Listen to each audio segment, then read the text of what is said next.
All right, we are live. Welcome, everybody, to another stream of the Square and Compass promotions. Once again, we can chat about Freemasonry. Today is Remembrance Day here in Canada, here in Windsor, and Veterans Day in the States. So I figured we'd talk about Freemasonry and Remembrance Day. I have a book here, The Masonic War Dead of the Essex County District during the 20th century, written by very worshipful brother Jean Alfred Lotz.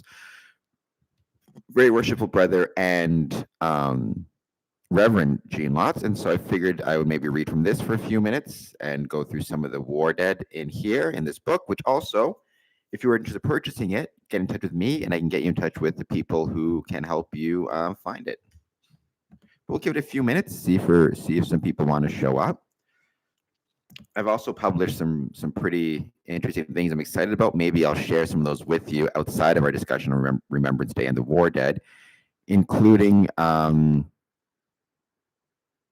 question, and I'm curious if you might have an answer for this. Anybody wants to put an answer for this? Who was the first stonemason?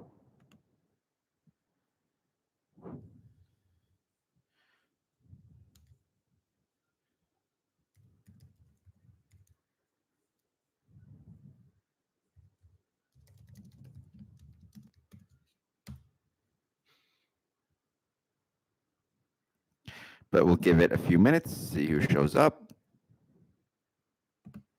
I really enjoyed what I just recently posted. Maybe what I'll do is I can see if I can share my screen for a second. Give it 1 minute.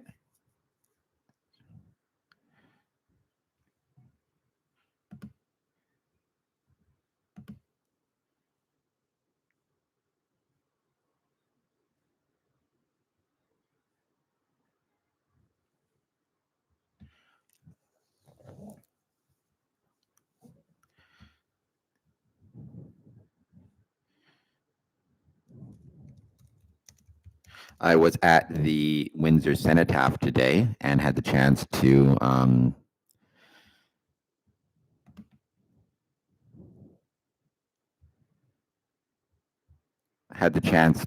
see the Masonic Memorial Service, not Masonic Memorial Service, excuse me, the City of Windsor's Memorial Service for our war dead. And also yesterday, on Sunday, I was at Malden Park at the Masonic War Memorial in Windsor in Malden Park to talk about, or where I took part again in the ceremony honoring everybody who is passed away through war, or even anybody who has served our country, but specifically Masonic war dead from Essex County. I'll put a picture of that up on the screen in a second while we're waiting for some people to join us.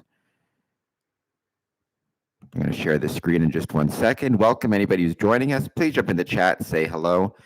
Like I said, we're here today to talk about Freemasonry and Remembrance Day, or Veterans Day. I'm going to be talking from primarily an Essex County perspective. Because like I said, I have here the Masonic war dead of the Essex County District during the 20th century. Unfortunately, I spilled some coffee on it, but you can kind of see it here. I'm going to be looking at some information from it. And also, if anybody's interested in getting a copy of this book, I can tell you where to find it. It's sold through the Essex County District through very worshipful brother Reverend Gene Lotz. So by all means, I hope that you will jump in the chat. Let me know if you're interested in it. Also, you can see here on the screen, I'm sharing a picture from the Masonic War Memorial at Malden Park here in Windsor. I was there yesterday. I've been there pretty much every year for the memorial service for Essex Masons, particularly Essex Masons who fought and died during the wars. World War I, World War II, Korea, up through even modern combat, modern engagements.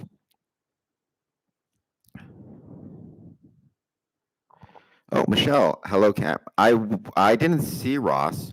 The problem is I couldn't find and I think I know now where to look for it, to be honest, but I couldn't find the wreath in time, unfortunately. So I wasn't able to get the Masonic wreath on display at the cenotaph this year, but I will do it next year because now I know where it is. But I didn't see him there when I was there. But I got there relatively late. I got there basically like 5 to 11. So by that time, most of the front parts were already taken. Hi, Cameron. I didn't make it to Transcona's Remembrance Day. They held it in the East End Arena. That's all right. You don't have to. You've been there every year, I think, or almost every year. So I think you can take a break.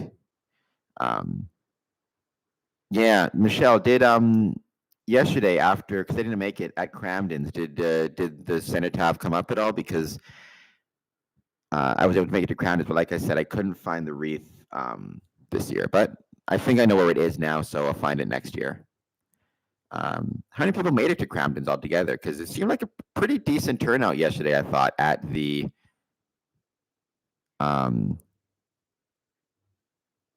War Memorial. So I thought that was pretty great to see that turnout.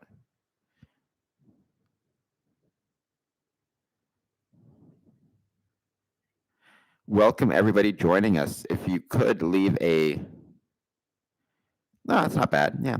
If you want to jump in the chat, say hello, let me know where you're from, what you guys want to chat about. We're here to chat about Freemasonry and Remembrance Day.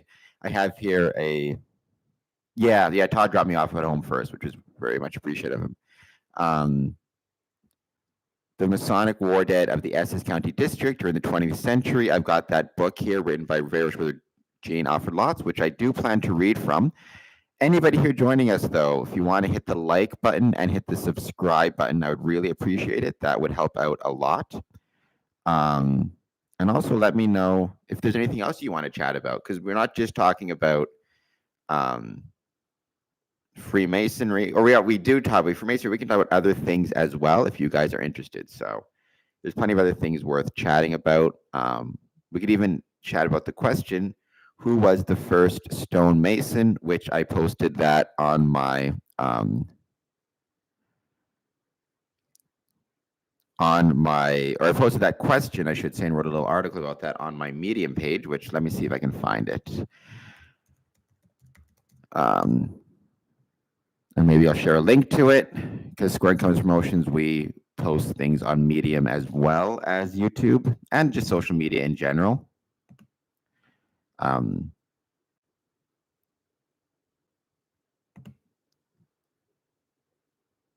So I'm happy to share that also. Let's see.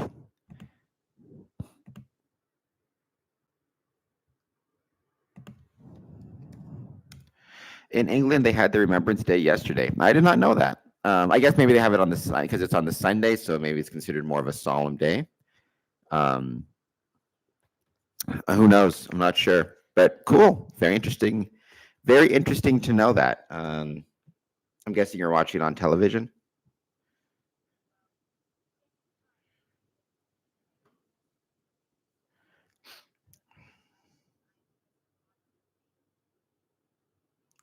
We also posted an episode yesterday about the Johnstown Masonic Temple and their paranormal expo. So that worked out really well also. So yeah.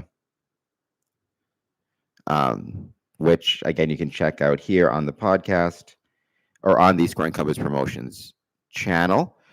Once again, jump in the chat, say hello, hit the like. We'll start talking about Freemasonry and Remembrance Day soon, but I find usually it takes about half an hour for a lot of people to show up. So we'll give it a bit more time. Actually, while we're doing that, maybe I'll send a quick message out to Ross.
Oops, made a mistake there.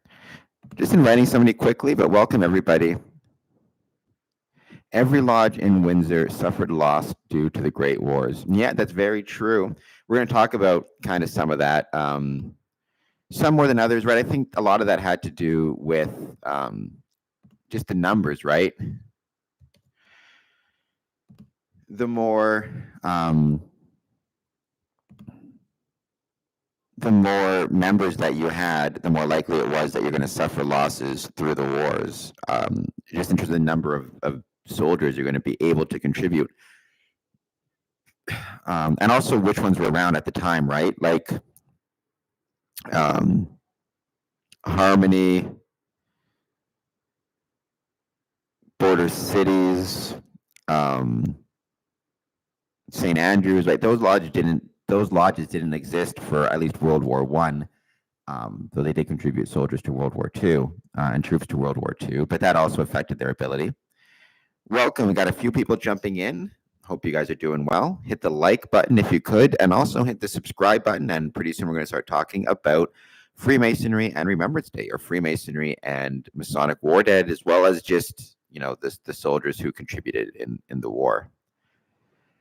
Nicholas is here. I do believe Nicholas is going to be joining us on Thursday. We're going to do another live stream then, and that's going to go really well also. So thank you, Nicholas, for joining us. We had a great time with you at the last live stream, and I'm looking forward to having you back on another one.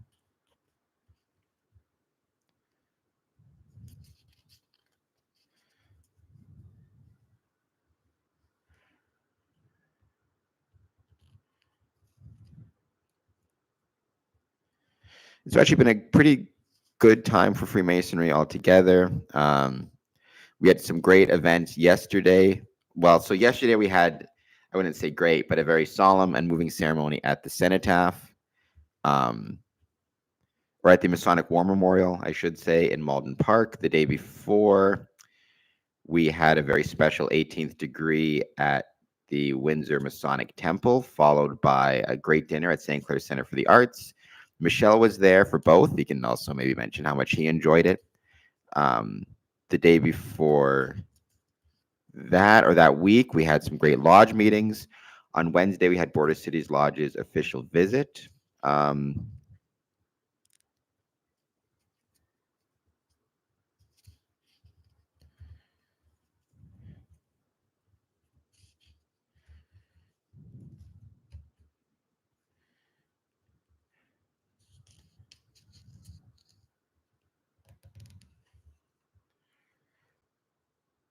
So yeah, I think that it's been a good week. Sometimes Freemasonry can be, I've said it before, a pretty significant pain in the ass, or pretty real pain in the ass. So whenever you have good moments or successful moments, you should try to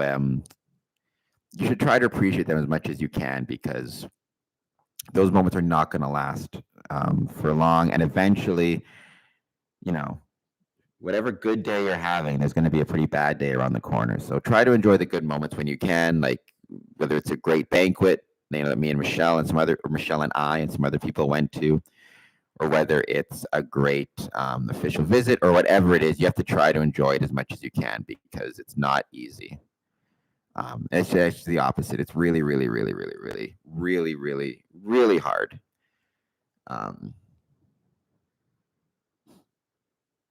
I remember when in cadets in the Essex Kent Scottish Regiment, we remembered all the lost members. That's nice, and I'm sure a lot of cadets and stuff do that. Groups and organizations do that as well, so that is awesome. Also, if you guys want to let me know how it sounds from your end, if the video is good, the audio is good, all that good stuff.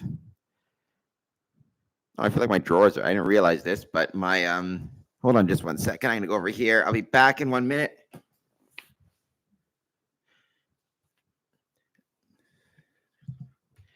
One second.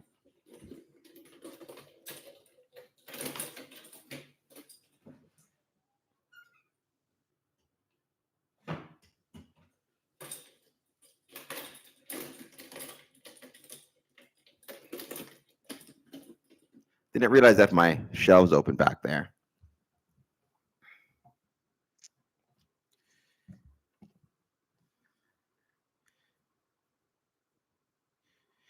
It was good and tasty.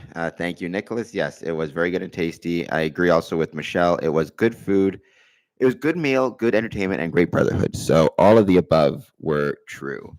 It'd be great to see some people jumping in. Please, if you can, hit the like button and the subscribe button.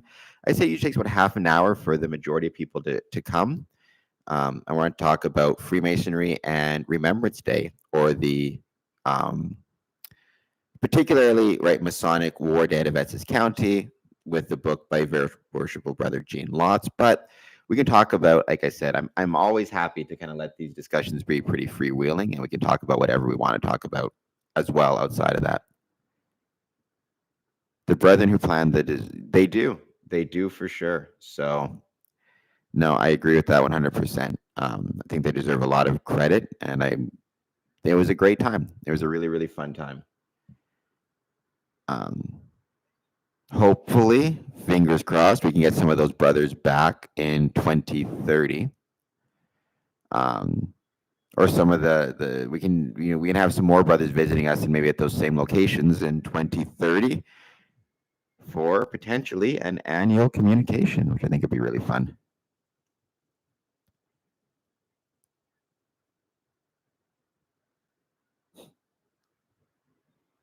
Thank you, everybody who's jumped in the chat so far, as well as all the people watching. I've had a fair number of people show in and out, which is great to see. I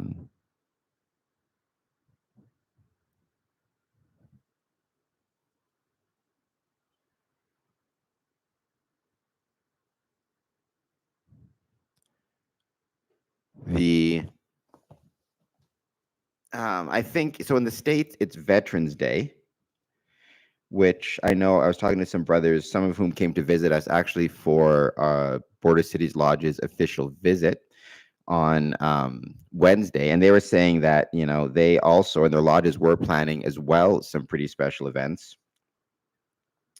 for Veterans Day. A lot of lodges have been posting about Veterans Day on social media, a lot of Masonic Grand Lodges as well, which is always great to see, and it's much appreciated when they do that. So yeah.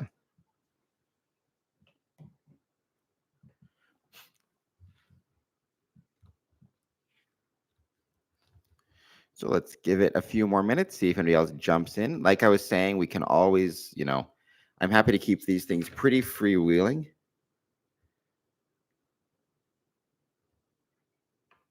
And talk about whatever anybody wants to chat about. Doesn't just have to be about Freemasonry. Even we've spent we spent some of the hours of these podcasts or these live streams talking about scary movies, because I love scary movies so much.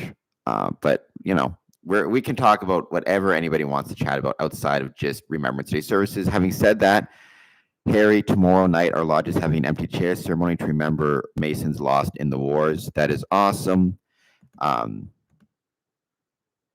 We did one of those ceremonies in Windsor in our Blue Room a few years ago. I guess it was last year, actually. And we're working on potentially maybe there'll be other ones. I know they actually did one also in Essex not that long ago. I think this year, actually. I think on Wednesday, the same day that we had our official visit in Border Cities Lodge, they we had our lodge meeting during the day, and then at night Essex did the empty chair ceremony. So good for Essex on that. Our chance to show our wares for the Grand Master Reception 2025. Yeah, I agree with that as well. We have 2025 to look forward to, as well as potentially 2030, knock on wood. And fingers crossed for that. War sucks. Yes, war does suck. I agree with that 100%. 1000%. Yeah, no. I mean, and I've been very lucky that I've never had to experience it firsthand. But to everybody who has experienced firsthand, I know how I can only imagine, I should say, how incredibly challenging it must be, both in the moment and then mental after effects and the physical injuries and the mental injuries and everything else that comes with it. I can only imagine. Actually, I've shared it maybe I'll share it again, but I did an interview a few years ago now with a Sergeant Tobias Ambries, and he talked about his experiences. He was from the States. He fought in Afghanistan. He was a medal winner, but he also experienced PTSD. And so he talks about his experiences with that, both the actual battle itself and then the PTSD upon returning home. His thoughts about winning the Medal of Honor, as well as his book Ghosts of the Valley and what that has meant. So yeah, he's a really cool dude. I liked him a lot. So war sucks. We said agreed 100,000%. Yeah. So I wonder if I can find his book. Actually, maybe I can give a plug for it.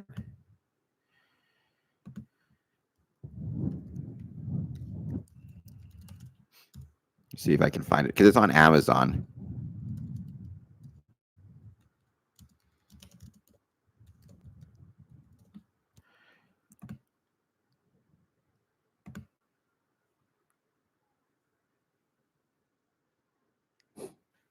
Here it is. Let me just share this screen here for a second.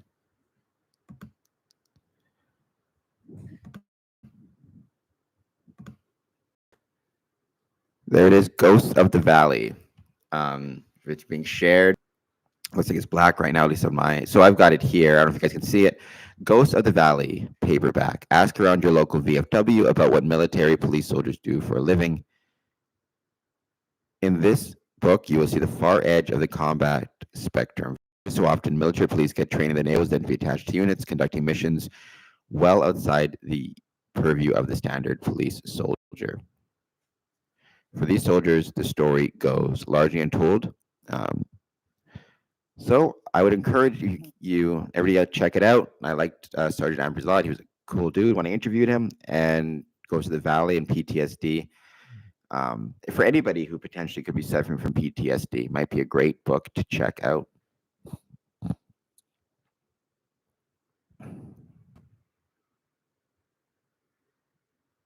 And if you're joining us, and if you're a Mason from wherever, Canada, US, outside of that, and you have an experience with a war memorial or Masonic Day service or anything to that effect, and you want to, I hope you'll put it in the chat and let us know about your experiences.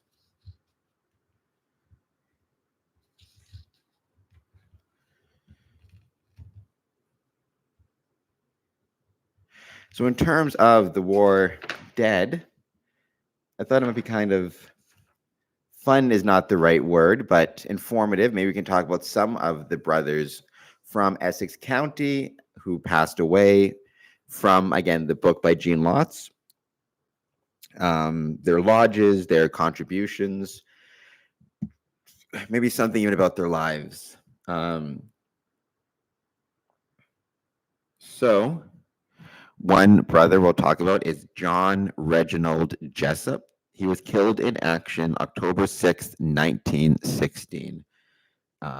He was a member of Rose Lodge, and his name appears on the Vimy Memorial, which stands at the site of Canada's greatest battle in Canadian military history, which took place April 9th, 1917.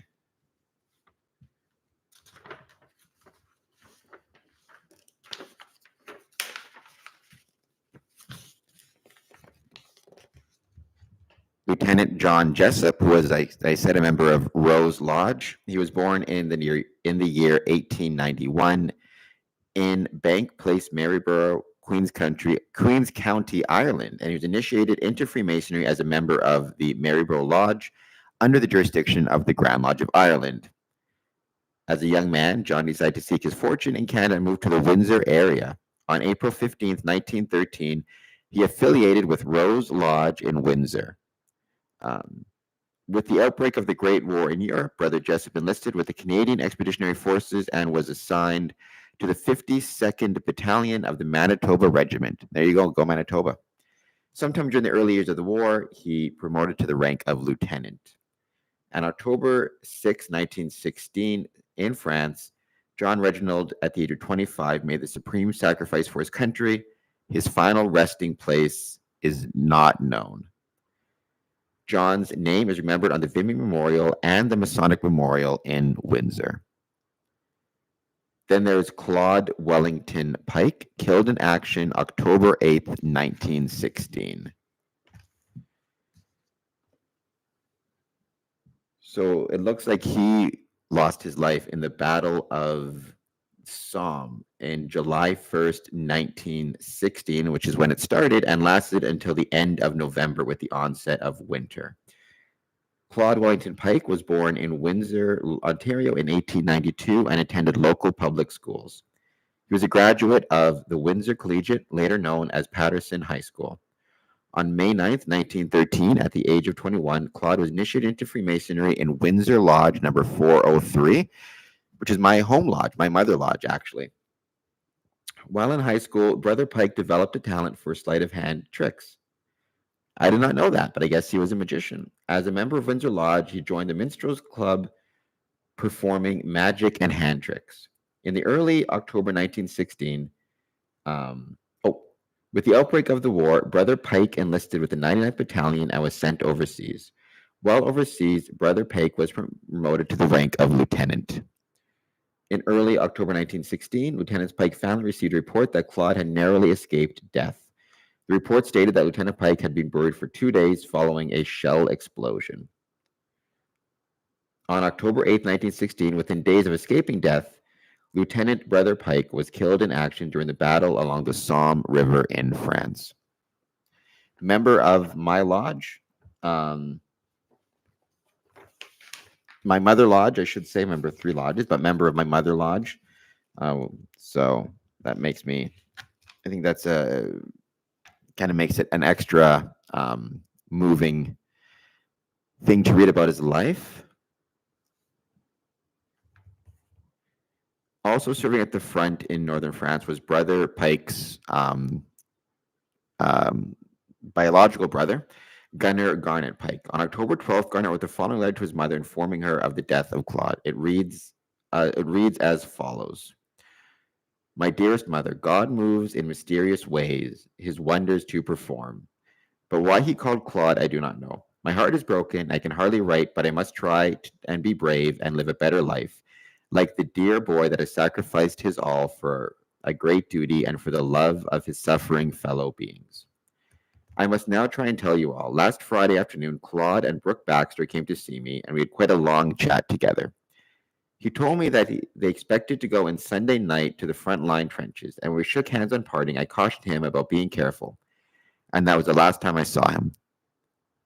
Saturday went by and Sunday came, the 8th of October, and at noon I went into Albert, where he had been billeted, to try and see him, but found out that they had gone up the afternoon before Sunday afternoon. I then went back to our lines. On Monday, I tried to find out if his battalion had come out yet, but could not get away any information except that his battalion had been badly cut up. Tuesday afternoon, I heard that what was left of them had come out and gone into billets in a town short way from Albert. And on Wednesday morning, I came across 3 men from his battalion, and they told me he had been killed. I then got leave to go to his battalion headquarters to get full details. I had a long talk with Lieutenant R.E. Picard, a chap that was in the same company. Their company went over the top in the 3rd wave, but the 3rd lot that goes over. By that, the other lot goes over. Picard said that it was really hell on earth. Big shells were busting all around them. The men were being mowed down right and left. When their company got to the German trench, Picard was the only officer left. With very few men, then they had to come back, and as they did, they found Claude alongside a big shell hole, partly buried. They got him out, but he was dead, so they carried him back with them, and when they got where they could examine him, they couldn't find a wound on him. The doctor said he died from a shell concussion. Picard said that there was no sign of the pain on his face, and they must have died instantly. I also had a talk with one of the men that was in his platoon, and with him when they went over. This chap said that Lieutenant Pike stood his watch, and when their time came to go, he blew his whistle, pulled out his revolver, and in all the noise called to his men, "Come on, go, boys, over we go." And that was the last thing he ever said. I looked over his effects. His watch and ring all amongst them, but thought it best for all his belongings to be sent home in the regular way, as they would be sure to get there. Well, if I sent them, there would be possibility of them being lost or stolen. I took his leather case with your dear picture, Kate's, and the little babies in it. I also have what letters were in his pockets. I then went to the cemetery where they buried him. It is in a valley between Posiers and, I'm going to get this horribly mispronounced, between Posiers and Contalmaison. Right near where they have buried him lie Ambry, Morton, and numbers of other young fellows taken in the prime of life, fighting for a just cause. And he was only here himself. I can just imagine hearing him say in his deep, deep voice, "Carry on." Now, mother dear, I know that in your heart you must be broken, but try and bear up, as you know there are thousands and thousands of our best young men sacrificed through the heinous actions of a monster. And as long as there are any of us left, we must do all we can to put such a monster out of the way, so that there shall be no opportunity for him to be able to perpetuate such awful things as have happened. As for myself, I never knew how much I really loved Claude until I saw him over here. I knew what he had to go through, and then realized that it was he who had to be taken, and not me. But such is the will of God, in whom we must all trust. When I come home to you, I intend to try and fulfill the different things that Claude and I had planned we were going to do for you. So, mother dear, try and bear up, as we are not alone in our deep bereavement, with lots and lots of love from your broken-hearted son, Garnett. So that was a letter by the brother of the fallen soldier, who was, as I mentioned, a member of my mother lodge, Windsor Lodge 403. Murray Turley Smith. He died from wounds October 31st, 1916.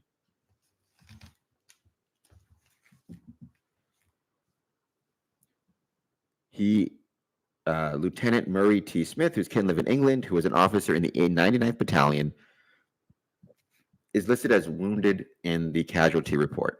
Smith was in command of the Essex platoon for a time. He was born in England during the year 1891, and at the age of 17, along with his father, he arrived in Canada at Toronto. After his arrival in Toronto, he enrolled for 1 year in a local college. The following year, he enrolled in Ontario Agriculture College in Guelph. After graduation, Murray came to Essex County and was appointed the agricultural representative at Essex Centre, I should say. It was during this time that Brother Smith was initiated into Central Lodge number 402 in Essex Centre, free and accepted Masons. In the spring of 1915, he took an officer's course in London, Ontario, and obtained the commission of lieutenant. After promotion of the 99th Battalion, he was chosen to be an officer of the platoon of Essex. Essex Centre recruits and went overseas in that capacity. On August 31st, 1916, tragedy struck when Brother Smith's older brother, Major Jack Smith, was killed in action. 5 weeks after the death of his older brother, Lieutenant Brother Murray Smith was wounded in the trenches of France after receiving the most basic medical attention. He was transferred to a hospital in Abbeville, France. For 3 weeks, Brother Smith languished in the hospital. On October 31st, 1916, he passed into eternity. His final resting place is in the Abbeville Community Cemetery Extension. The tablet that marks his grave not only includes his name, but also the name of his older brother, Jack. Nicholas Romita, thanks for all your service to Canadian soldiers. I agree. Thank you to all the Canadian soldiers and every soldier everywhere serving their country. All of our allies in World War I, World War II, whether it be our United States brethren or England, all the soldiers who around the world fight for freedom. Howard Earl Parliament died from sickness February 27th, 1917. He was initiated into Freemasonry as a member of the Prince of Wales Lodge in Napanee, Ontario. Shortly after his initiation to Masonry, he moved to Windsor area. His name appears on a list of parish members. After his arrival in Windsor, Howard enlisted in the Canadian Expeditionary Force and was assigned to the 66th Battalion on the Canadian Field Artillery as a gunner. On February 27, 1917, he passed on to eternity while serving overseas. He was buried in Whitley Cemetery at Surrey, United Kingdom.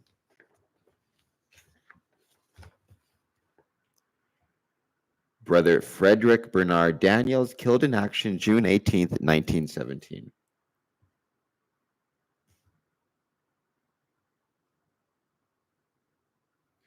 Very little is known about Frederick Daniels. He came to Tilbury area of Essex County from Toronto. It is known that he enlisted with the Canadian Expeditionary Force on February 28, 1916. He was initiated into Napthali Lodge number 413, Ancient, Free, and Accepted Masons in Tilbury, Ontario.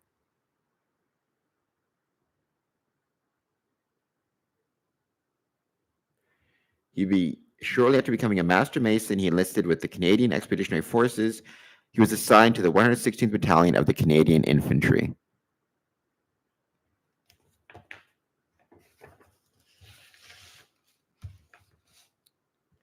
Give it a second. Just need to grab a Coke while I keep drinking.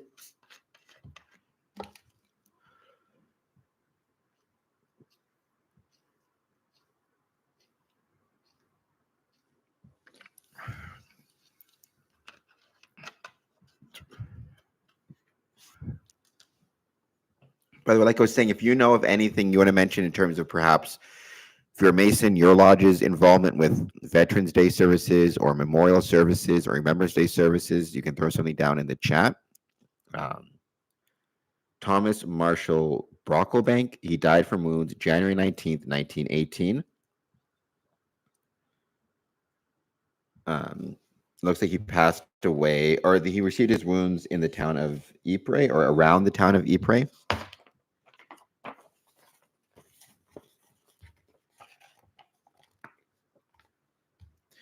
The Battle of Ypres, also known as the Battle of Passchendaele Ridge, held by the German Army.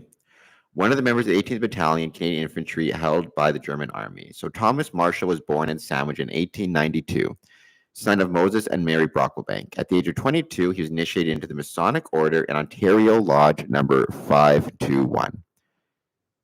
He was wounded while serving in the trenches during an assault on the Passchendaele Ridge.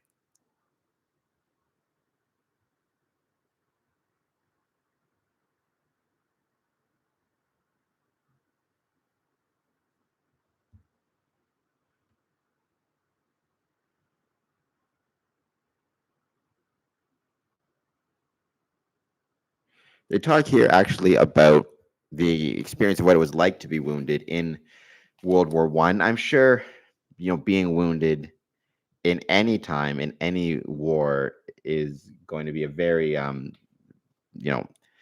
incredibly unpleasant and scary experience. Sounds like during World War I, it was particularly scary and unpleasant. They say here, so to get a stretcher from the trenches to the forwarding station in World War I, it would take several hours to transverse the several hundred yards to the bandage station. Stretcher bearers would trek through mud, bomb craters, and enemy fire to deliver the wounded. The only comfort they could offer was a shot of rum. At the forward station,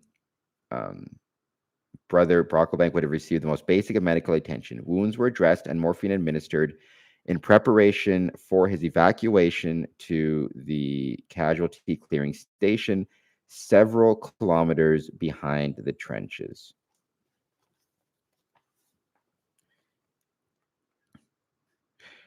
And then from a letter, they talk about it kind of here and what it was like. The battalion bearers brought the wounded in from the line, which was about 1,000 yards away or less.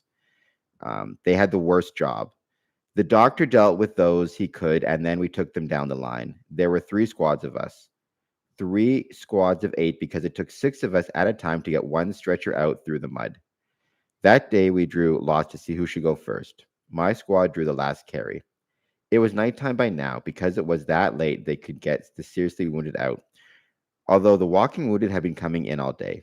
It was a terrible job carrying in the dark, almost impossible. The first call came at about 2 o'clock in the morning. We wished them good luck, and off they went. They were a long time away. They hadn't come back when number 2 squad were called out.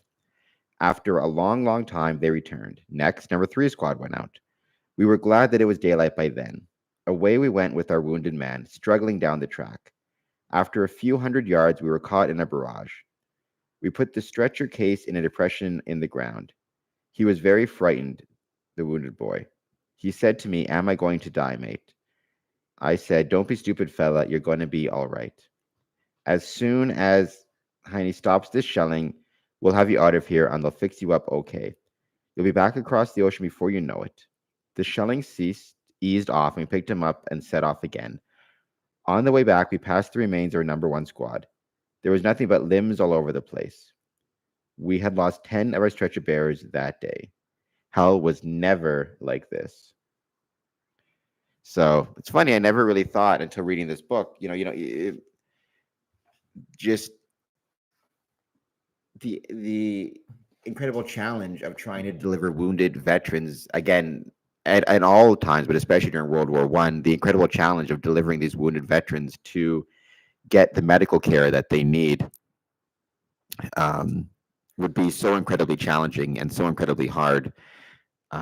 Just trekking through the mud, the enemy fire, by what our standards would be incredibly basic medical care compared to what's available in 2024. And certainly, even more basic when it's being administered in a war zone in 19, during the First World War in 1917. So the bravery of those guys trying to deliver their injured comrades is, I think, particularly impressive, as well as just in general, all the bravery that they were showing. Sean Stifler, hello, brothers. No worries. We're just happy to have you joining us. Thank you so much for being here. Let me know, Sean, did your lodge do anything for Memorial Day or Remembrance Day? I guess in the U.S., it's Veterans Day. So did you guys do anything for Veterans Day? Let me know what it was in Johnstown. I don't know if you saw, but I put our interview with Bump in the Night Society up on YouTube with Sean Bowman, so that was fun. But I'm sure Johnstown or your lodges did some things for that. So let me know what it was, and let me know how you're doing. Thank you so much for joining us. It is much appreciated.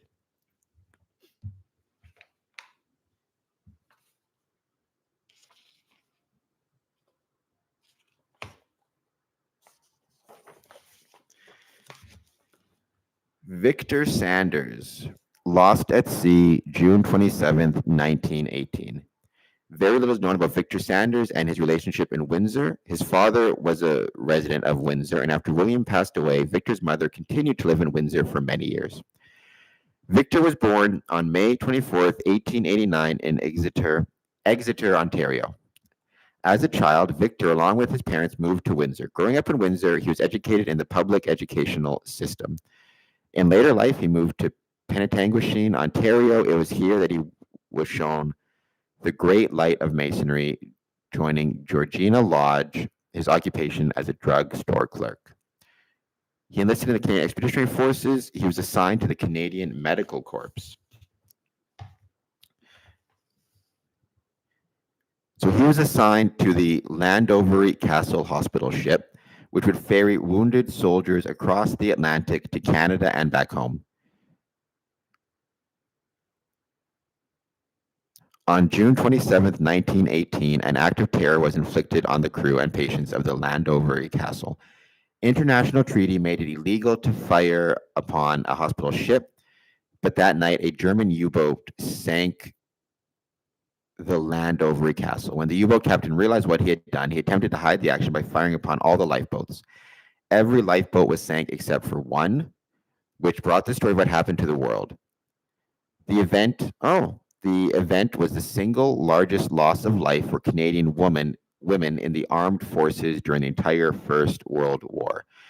Brother Victor Sanders was lost at sea. His final resting place is unknown. His name is remembered on the Halifax Memorial in Halifax, Nova Scotia. I think, it's another thing when we think about casualties in war, we think about, and I'm just reading this and kind of talking extreme, off the top of my head, I can't think of the word now.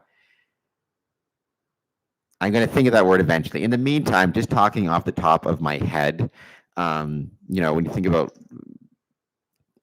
brothers or people wounded or dying in war, casualties of war, certainly, especially in World War I tend to think of trench warfare and people, land battles and trenches. You don't think about all the people that also passed away at sea, either on boats of war or just passing back and forth between Canada and North America and Europe, and the dangers that they all faced on those travels. Again, especially in World War One, 1914 to 1919, and what that must have been like, or 1918, and what that must have been like in terms of just the conditions, the number of people on those boats, and then especially in a hospital ship, which has a bunch of wounded men, wounded soldiers, trying to care for all of them on the seas. And on top of that, you think about casualties only in the sense of the soldiers who were men who passed away, but also dealing with the nurses, especially the nurses on the boats who were tending for the sick. As you said, right, in 1918, so June 27th, 1918, when the boat was sank, it was the single largest loss of life for Canadian women in the armed forces during the entire First World War, which is not something you think about, right? Michelle, that's no worries. I actually had to deal with the pharmacy earlier today as well, so good luck. I know it's hard. But yeah, I'll talk to you later. Thank you for joining. Oops. Bernard Miller, killed in action August 8th, 1918. So Bernard Miller story started August 24th, 1892, born in Kingsville in Essex County, the son of Sarah and Charles Miller. He grew up and attended schools in Kingsville. When he finished high school, he enrolled at business school in Windsor for 1 year. After graduation, he moved to Wallaceburg, where his father opened a drugstore. For many years, he and his father operated this business. One day, his sister brought home a young man who would become her husband and Bernard's lifelong friend, William Turner. That's a pretty important name here in Essex County. I'm sure they'll talk about why. At this time, so when World War I, at the outbreak of the Great War, both William Turner and Bernard held the rank of quartermaster sergeant. They both decided to become privates, and enabling them to get to the front sooner. Within months, both brothers in arms and brothers in the craft were at the front lines in the middle of the fight. The Battle of Amiens was raging, and brother Bernard Golden Miller was killed in action. Within 2 days, William Turner followed him into eternity.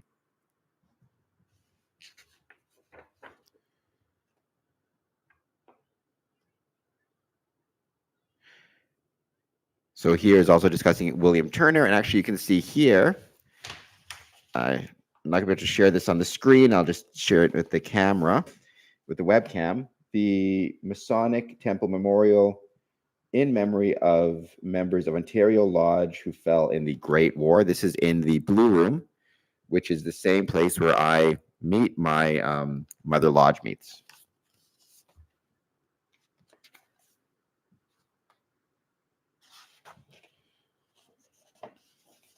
Walter Frank Cole, killed in action August 28th, 1918. Shortly after war was declared, young men from across the country enlisted in the Canadian Expeditionary Forces. Walter Cole was born on July 12, 1879 in Surrey, England. He was married to Hattie, with whom they had 5 children. At the time of his enlistment, Walter's occupation was listed as iron worker, and he was employed at the Canadian Bridge Company in Windsor. In community circles, Walter was a parishioner of St. Mary's Anglican Church, Walkerville, and a member of the Great Western Lodge. good friend, good lodge. I know a lot of guys from Great Western, a lot of good friends from there, good brothers. Ancient Free and Accepted Scottish Rite, Ancient Accepted Masons, Arch Chapter number 80, Royal Archmasons, and the Sons of England Coronation Lodge. I'm not sure what the Sons of England Coronation Lodge is, but that's kind of cool. After his arrival in France, he was promoted to sergeant and then lieutenant. He was stationed with the 18th Battalion of the Canadian Infantry Western Regiment. On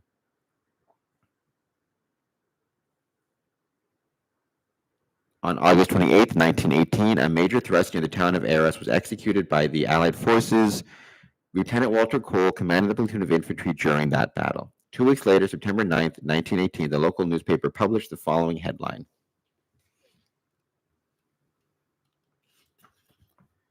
Heavy toll of local boys in the Big Drive. 8 Windsor and Walkerville men on list.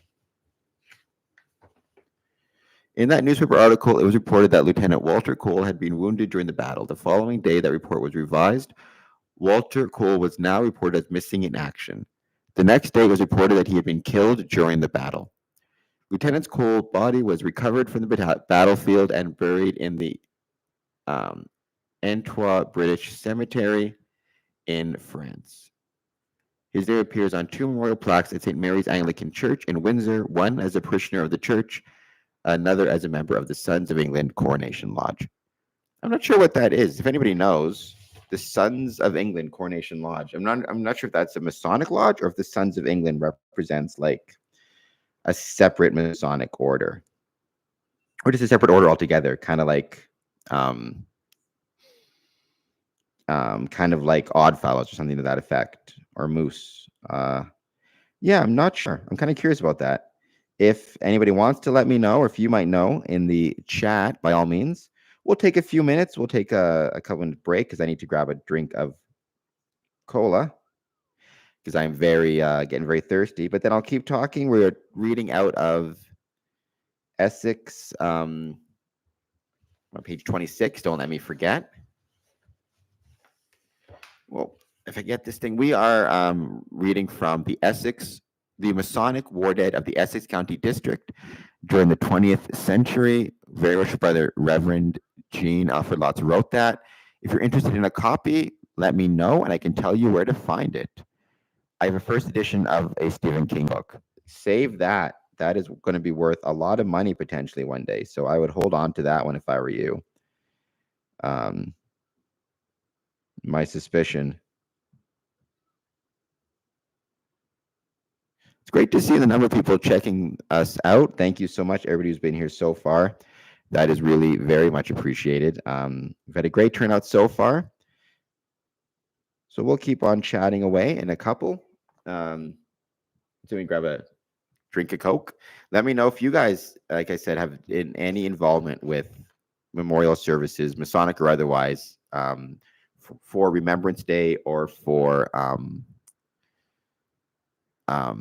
Veterans Day or any other type of memorial services that you guys take part in.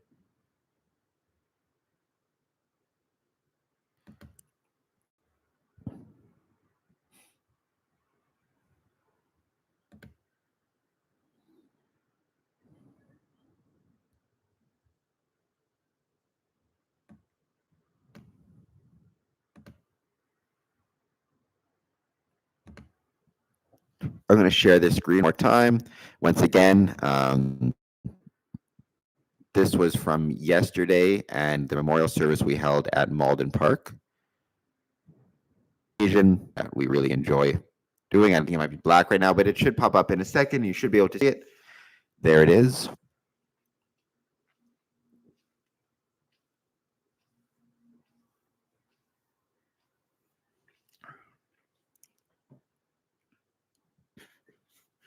Anybody who's just joining us, please hit the like button, hit the subscribe button. That helps other people find this podcast or this live stream. We are here talking about Freemasonry and Remembrance Day, or Veterans Day. I've been reading from the Masonic Wardhead of the Essex County during the 20th century, a book by very worshipful brother Reverend Jean Lotz. We had just finished talking about Frank Cole. Now we're going to talk about Edwin Ross Flemington. Killed in action September 28th, 1918.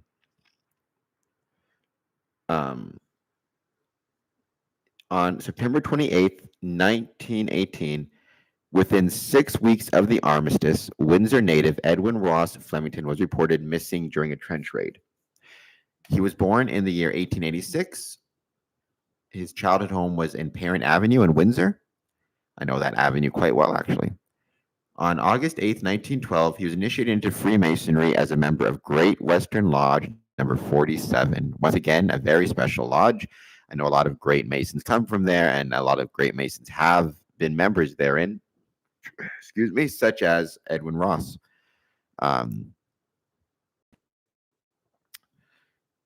In private life, he was employed at the Windsor Hardware Company as a plumber. He was also a member of the Central Methodist Church. In 1917, he enlisted in the Canadian Expeditionary Force and was assigned to the 44th Battalion. On October 25th, 1918, it was listed that he was missing in action, and the following week, he was listed as killed in action. He was buried at Ralincourt Communal Cemetery in Nord, France. His name appears on a bronze plaque of remembrance in the Central United Church.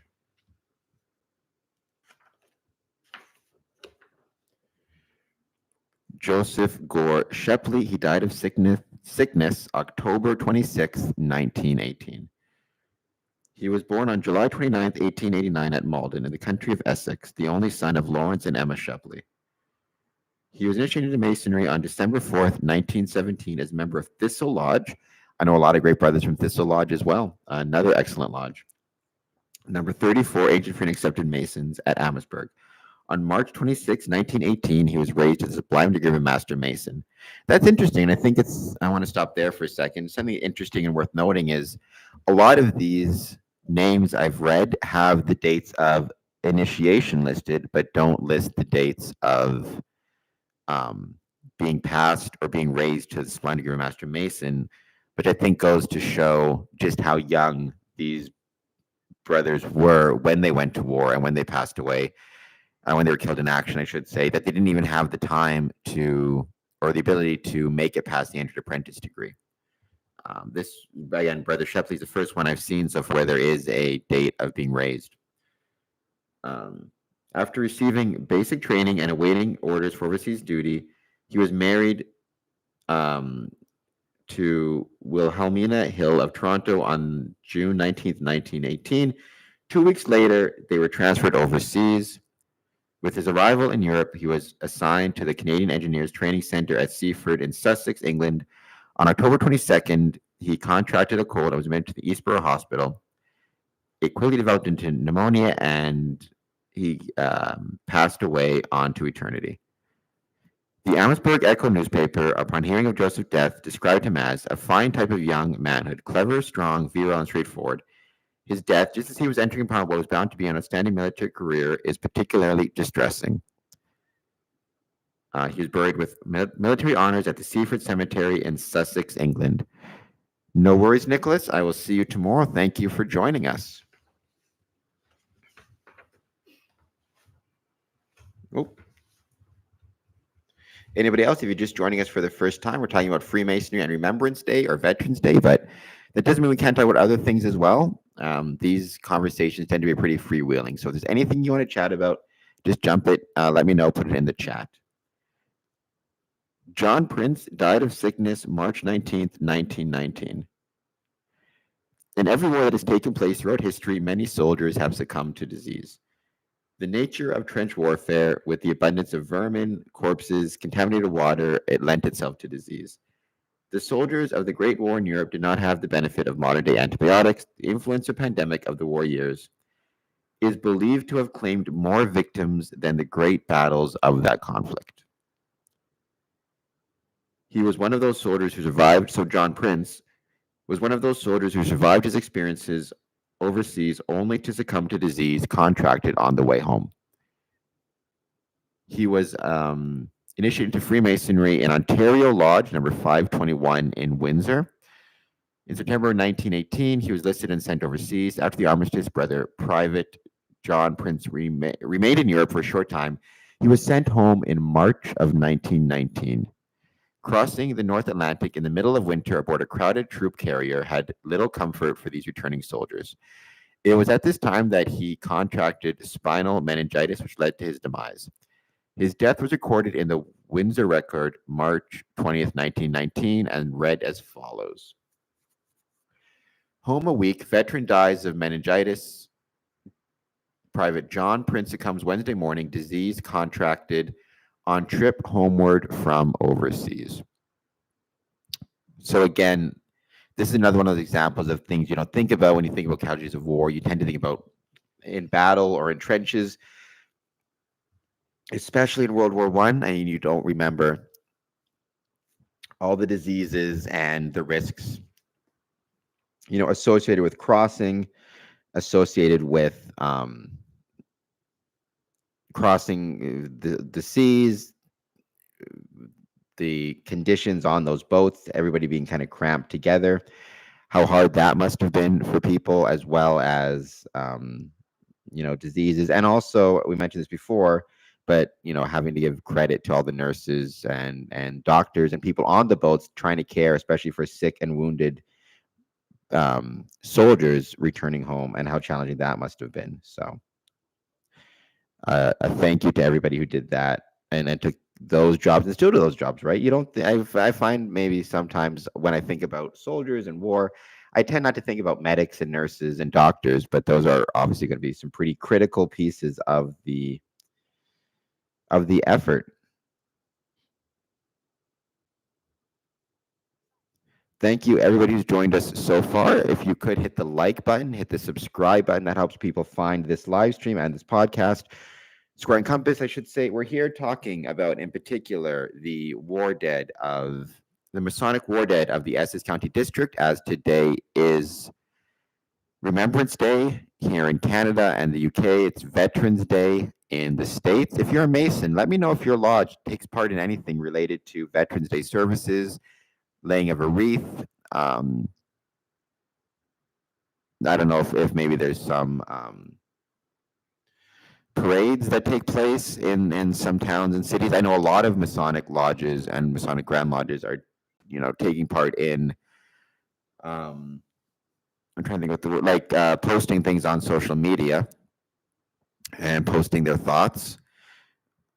Grand lodges, as well as lodges, and as well as just individual Masons, are posting their thoughts on Veterans Day and on Remembrance Day, which is great to see. I've shared some of those on my social media sites. I also shared some interviews I've done with some brothers or with some soldiers, including an interview I did with Sergeant Ambrose, who wrote a book called Ghosts in the Valley. He fought in Afghanistan. He talked about his combat experiences, as well as his experiences with PTSD. And we talked about his book and his experiences in combat. Let's go on to, and by the way, if you're just joining us, like I said, please hit the like and subscribe button so other people can find this live stream, and jump in the chat. Let me know if you're a Mason, what you want to talk about. We keep these pretty freewheeling. We're kind of focusing today on the Remembrance Day side of things, but that doesn't mean there aren't, I'm happy to talk about other things as well. I just posted something on Medium, where Square and Compass does a lot of written work, asking the question, who was the first stonemason? Or asking two questions. In what age did stonemasonry originate? And who was the first stonemason? I'd be curious if you guys want to jump into the chat and answer that question. Let me know what you guys think. I hope you'll do so. In the meantime, we kind of made it almost through the end of those who passed or Masonic war dead from the First World War. The last one here in this book I have is Charles Sylvester Thornton, who died of sickness September 20th, 1919. He had the distinction of serving his country in the two greatest conflicts of the 20th century. He served in Canadian infantry during the First and Second World Wars.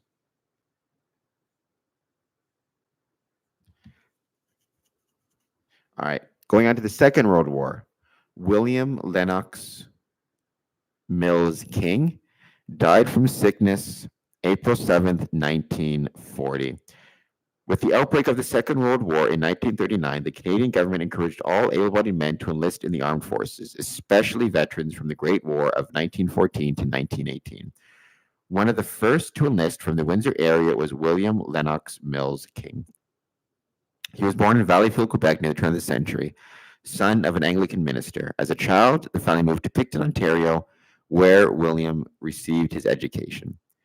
With the outbreak of the Great War in Europe, William, who was just a teen out of high school, enlisted with the Canadian Expeditionary Forces. He was transferred to, give me one more second, he was transferred to the Princess Pat's Infantry and saw active service throughout the Great War. With the end of hostilities in 1918, he served in the Canadian Army, crossing the Rhine in its occupation force. It was during this time that he was promoted to the rank of lieutenant, quite an accomplishment for a young man in his late teens. He was initiated into Freemasonry on June 20th, 1929, as a member of Harmony Lodge number 579 in Windsor, where I'm a member of Harmony Lodge 579, so it's one of my lodges. He was raised to the sublime degree of Master Mason on October 31st, so Halloween. Another example we taught before, another example of a brother actually being raised before traveling overseas to fight. He enlisted in the Canadian Armed Forces and was assigned to Hastings and Prince Edward Regiment. After extensive training throughout the fall of 1939, he was scheduled to be transported overseas. He was also engaged.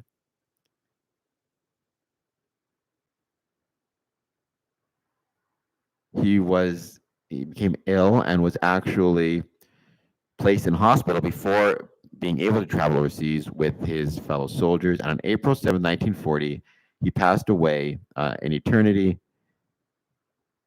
His gravestone is located at Christchurch Cemetery, Hillier, Ontario, final resting place of William King.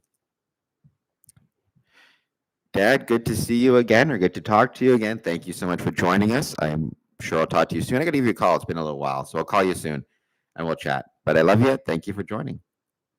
James Crichton Watt. He died of sickness June 11th, 1941. He was born in Scotland, but he moved with his parents to Windsor. He actually worked at the post office, working between Windsor and London. He met and married Grace, and he had one child together, or they had one child.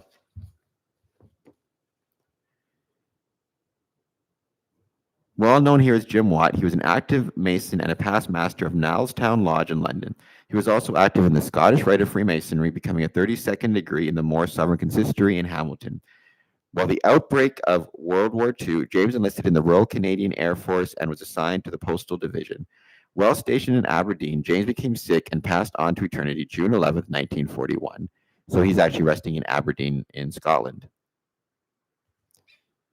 So this, by the way, is an absolutely excellent book. I'm really hoping if you guys have been enjoying this, you'll be able to get in touch with myself, and I can get you in touch with the book's author, who can let you know how to order some of these books and sell them or how to order these books, because the money goes to our district here in Essex County, here in Windsor in the county, here in Essex County District. So hopefully you guys can join or order one of those books.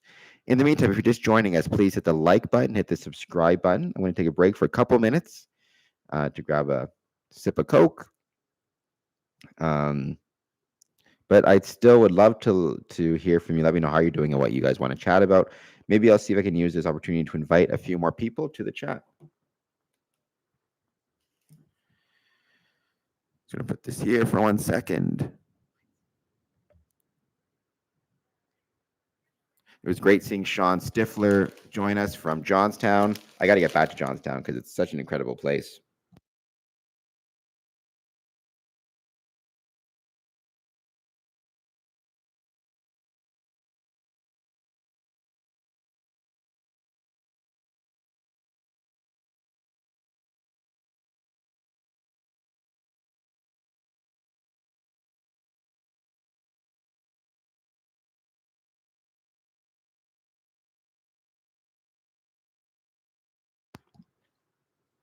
Welcome if you're just joining us.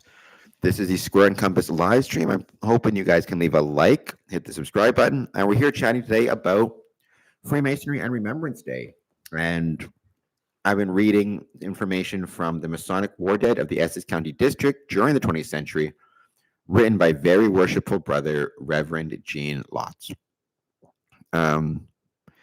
Yesterday, I took part in the Masonic, or I attended, I didn't really take part, but I attended and observed the Masonic Memorial Day service at Malden, or Masonic Memorial Service at Malden Park, which is in Windsor, Ontario, and is home to an absolutely gorgeous and beautiful Masonic Memorial. I understand the park is actually going to become a national park soon, which means it'll be a Masonic Memorial in a national park, which is very special. The memorial itself was unveiled November 11th, 2000. And then today, I did attend the Windsor Cenotaph. It's very close to where I live, so it wasn't very, very far to go at all. And again, to talk about or to pay my respects to all those who served. And it was actually pretty well attended, I thought, this morning, especially considering the not so great weather. So I thought it was really cool.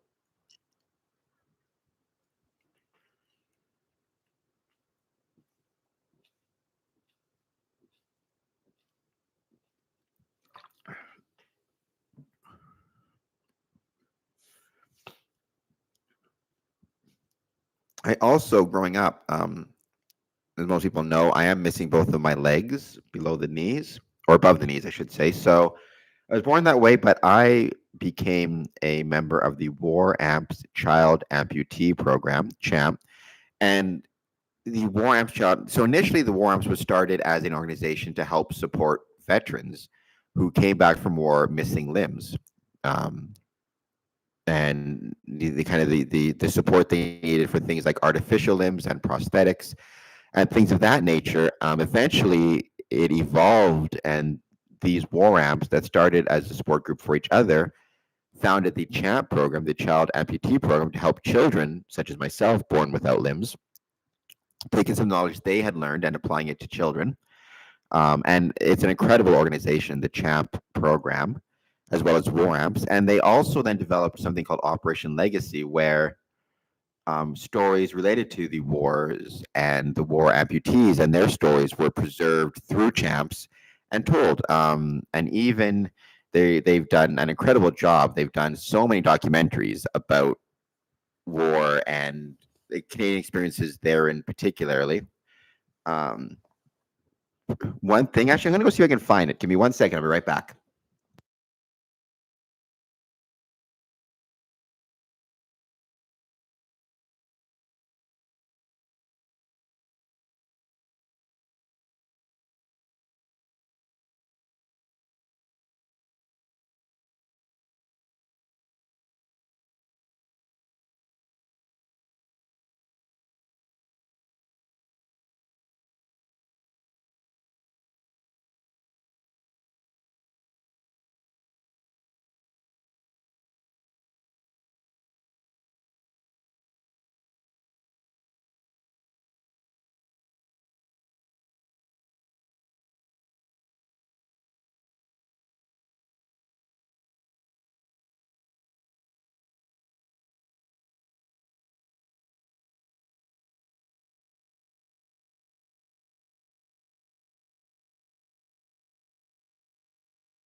I'm back, and I realized after at the temple, but Cliff Chadderton actually wrote a book called "Excuse Us."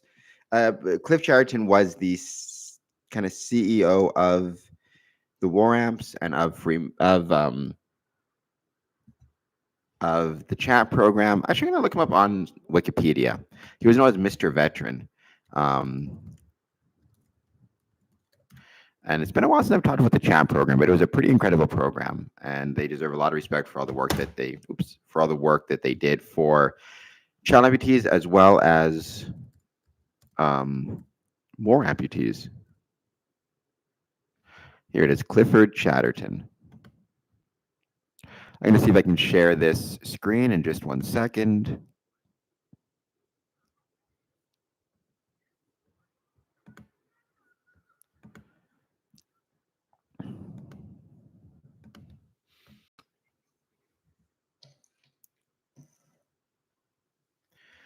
So Hugh Clifford Chadderton, he was a Canadian World War II veteran and Chief Executive Officer of the War Amps. He was born in Fort William, Ontario. He worked as a news editor for the Canadian Press and a reporter for the Winnipeg Free Press. He played for the Winnipeg Rangers. He enlisted on 15th of October, 1939, served with the Royal Winnipeg Rifles of the non-permanent active militia. He rose from non-commissioned rank to officer commanding an infantry company with an acting rank of major. He was stationed in Britain, France, Belgium, and the Netherlands. He was wounded twice, once by a bullet and once by a grenade near the Leopold Canal, losing his right leg below the knee. In 1965, he became the chief executive officer of the War Amps. In 1967, he was named executive secretary to Canadian Pension Survey Committee, along with Honorable Judge Randall and Colonel Roger Nantel under the Department of Veteran Affairs.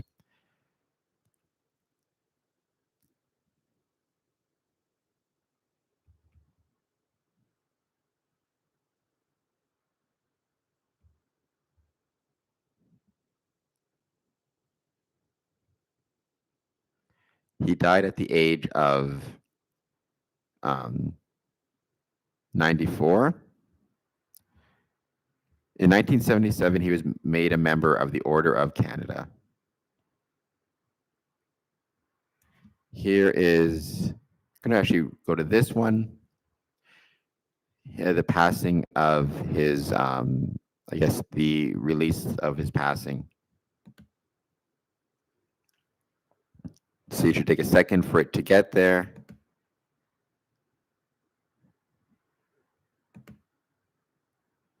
Just waiting for the release to come up. War Amps mourns passing of Cliff Chadderton. Here it is. I'm hoping you guys can all see it. It is with great sadness that the War Amps announces the death of Cliff Chadderton, 94, who served as the association's chief executive officer until 2009. Cliff was a truly remarkable advocate who dedicated his life to protecting the interests and rights of veterans and their families, said Chairman of the War Amps Executive Committee Brian Forbes, with the privilege of working with Mr. Chadderton for over 35 years as associate solicitor and his personal legal counsel. Known to Canadians as simply Mr. Veteran, Cliff Chadderton was recognized both nationally and internationally as the influential developer of innovative programs and services for war, civilian, and child amputees, and as founder of the War Amps Child Amputee Program. He was an inspirational leader of the veterans community in Canada, and once he took on a crusade, his tenacity and determination were legendary. Noting his first priority in all the initiatives that he led was to ensure that veterans and their families attained deserved compensation and benefits for the disabilities they suffered in the defense of their country. A D-Day veteran, Mr. Chadderton lost part of his right leg in October 1944 while in command of a company of the Royal Winnipeg Rifles battling for the Scheldt estuary in Belgium. Following the war, he held several positions in the War Amps before his appointment as executive secretary of the association in 1965. He was also chairman at the time of his passing, honorary chairman of the National Council of Veteran Associations. He received numerous awards. He was, however, proudest of the CHAMP program, which provides child amputees, including myself, with funding for artificial limbs and education, counseling, seminars, and matching mothers. It remains the only program of its kind in the world. Determined that the programs started by returning war amputees would endure, Mr. Chadderton had the foresight to begin many years ago to develop a strong team to continue the amputees helping amputees philosophy well into the association's second century. On his return with the War Amps in 2009, its National Board of Directors, adopting its proposed plan, appointed Brian Forbes and David Saunders, longtime Chief Operating Officer, to serve as Executive Committee. Cliff Chadderton's legacy will be recognized for years to come in the ongoing work of the War Amps through the many charitable programs he established to support the amputee community in Canada. He absolutely, as we hear today, and it's Veterans Day, or it's Remembrance Day and Veterans Day in the States. And thinking about all the things that the War Amps did for me, and all the other families I know of, it's pretty amazing. So.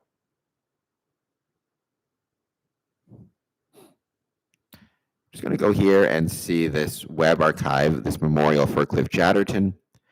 By the way, if you're just joining us, hit the like button, hit the subscribe button. All that stuff helps us big time and would be much appreciated.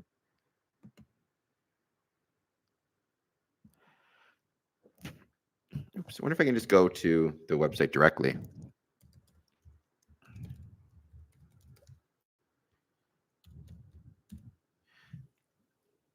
I'm going to go to the War Amps website.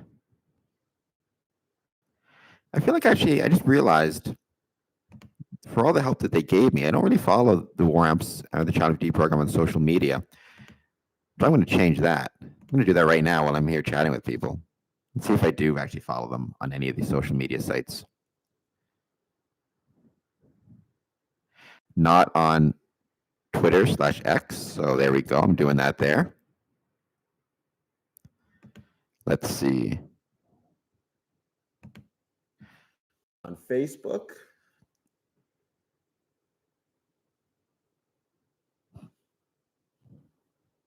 Oh, I do like it there. That's good. What about where I'm right now? Oh, on Instagram.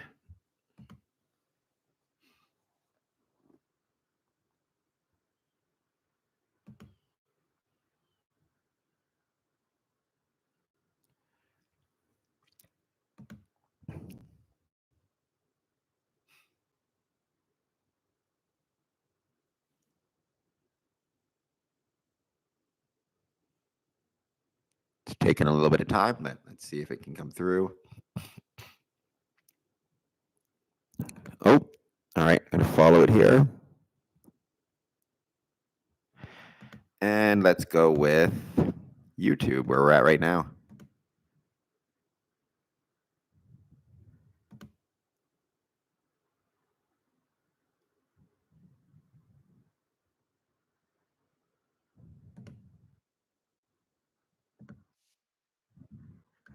Oh, this is, I'm just at the War Amps YouTube site right now, which I'd recommend everybody check out and, give them a subscribe, check out some of their videos, all the work that they do for child amputees, as well as maintaining the history of the War Amps and the legacy of the soldiers.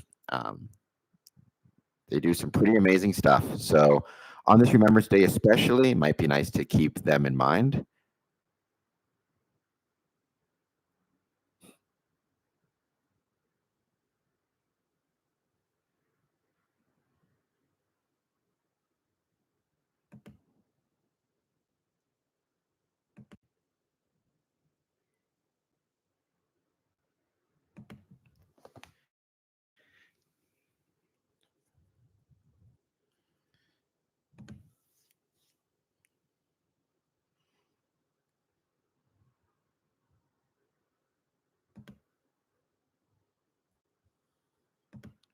Just going to be on this website here, the War Amps site. I'm going to see if I can find anybody or any of the pictures of Cliff Chadderton.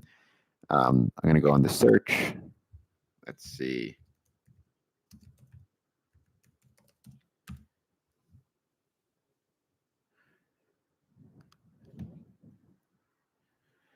Here's their news release.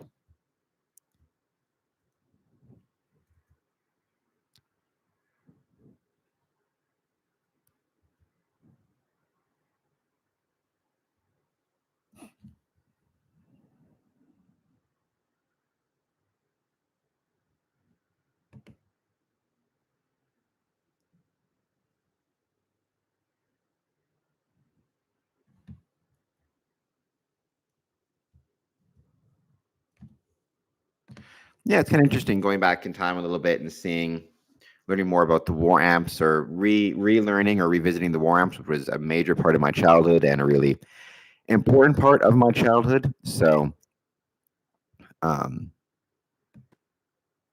yeah, it was kind of fun to share that. And also, I think on Veterans Day, the war amps and the work that they do is it's good to remember all year round. People kind of know about the key tags and know about ASTAR and stuff like that, but it's great to actually kind of share that information, or reshare it or relearn about it, especially on Remembrance Day.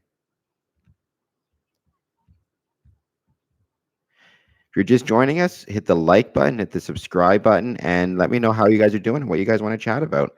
We're here today talking about Freemasonry Remembrance Day. We went through the Masonic War Dead of Essex County during the 20th century. This book here, I know it might get flipped on you guys, written by Reverend and Very Brother Gene Lotz.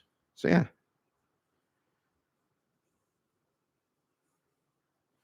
We've had about 50 people join us so far today, which is great. Thank you so much to everybody who's taken a few minutes out of their time to say hello. Or tonight, even if you haven't said hello, just to watch us. It is much appreciated. Great to see the numbers of people watching as well, or the hours, I should say, the watch time hours.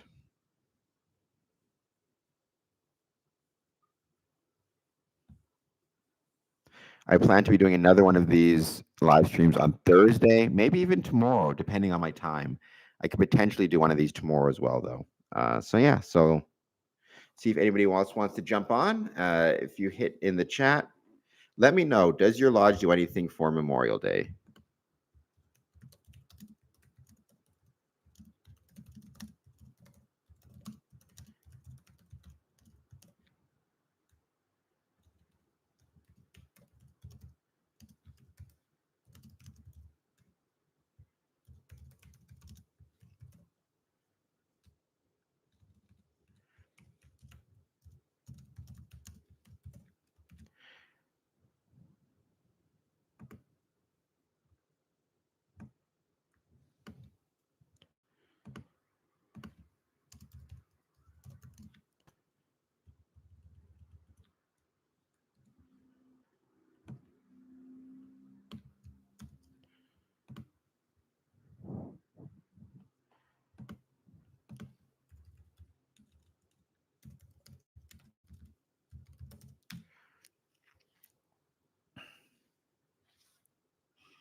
Like I said, we don't just have to talk about, we can talk about anything as one time. I just did a couple of Masonic polls. So the one I'm putting up right now on Twitter or on X is, does your Masonic Lodge do anything for Remembrance Day or Veterans Day?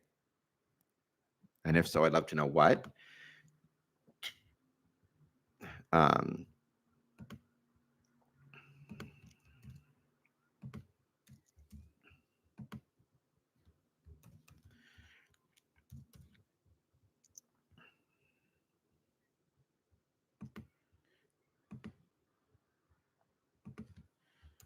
Oops. Gonna do some quick changes here. I know it's, again, like I said, Veterans Day in the States. So if you guys are doing, if your lodge is doing anything for Veterans Day as well, same thing, let me know.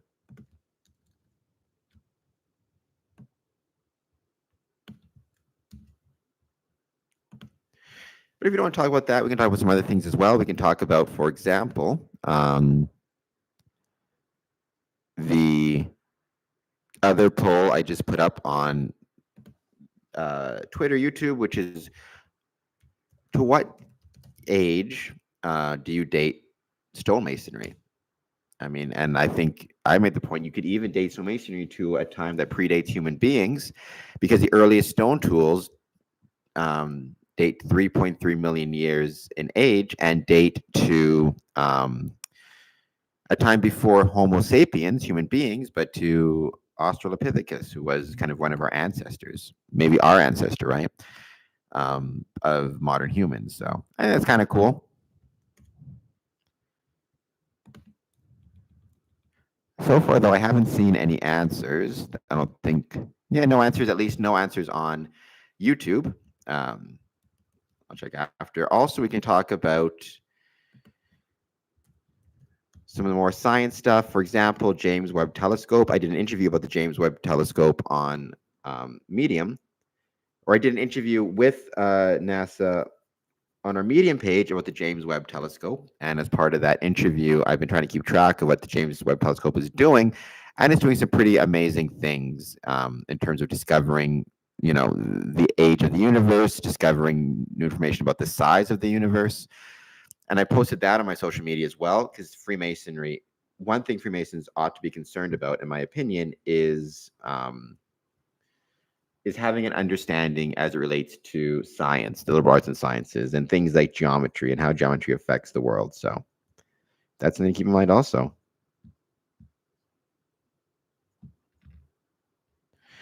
It's been great to see all the people joining us. So far, we've had, I think, over 50 people, which is a pretty good turnout for these. I'm hoping everybody can hit the like button as well as the subscribe button.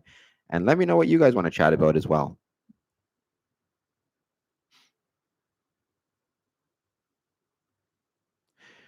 Welcome to the Square and Compass live stream. We're here today chatting about Freemasonry and Remembrance Day or Veterans Day. I was reading from the Masonic War Dead of Essex County District during the 20th century, a book written by Very Worshipful Brother Gene Lotz and Reverend Gene Lotz, who's also a historian and a valuable member of many of my lodges. And so it'd be great to spend a couple minutes chatting with you guys. Please hit the like button and subscribe button and let me know what you guys want to talk about.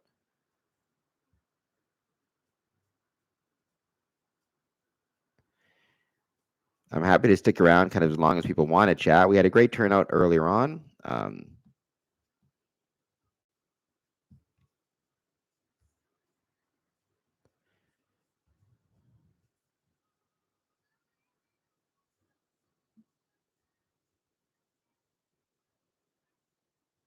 hope you guys are also checking out my most recent episodes that I've posted.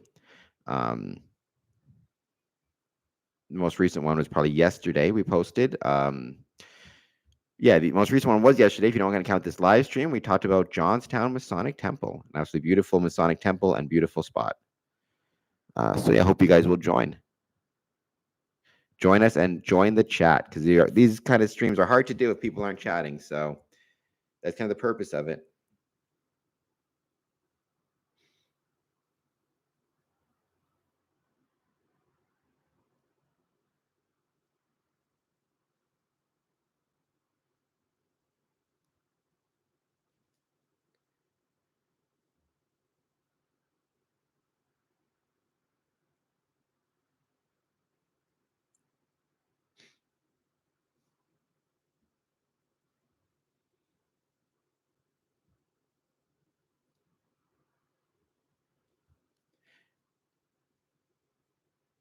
Just waiting to see if anyone else joins the chat. Maybe I'll keep this going for another half hour or so.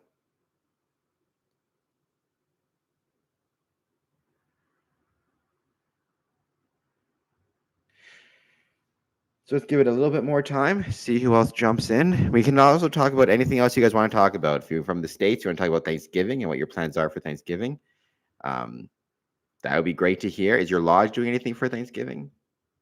Let me know. Wondering if anybody else on X has jumped in and said anything.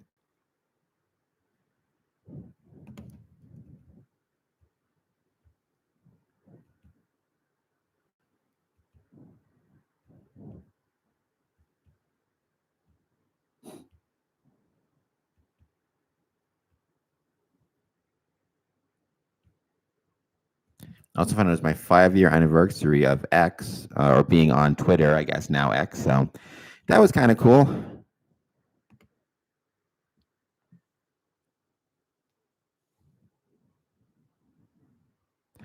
And everybody in Windsor, because we live right next to Detroit, is super excited about the Lions. So I see hashtag One Pride is sharing.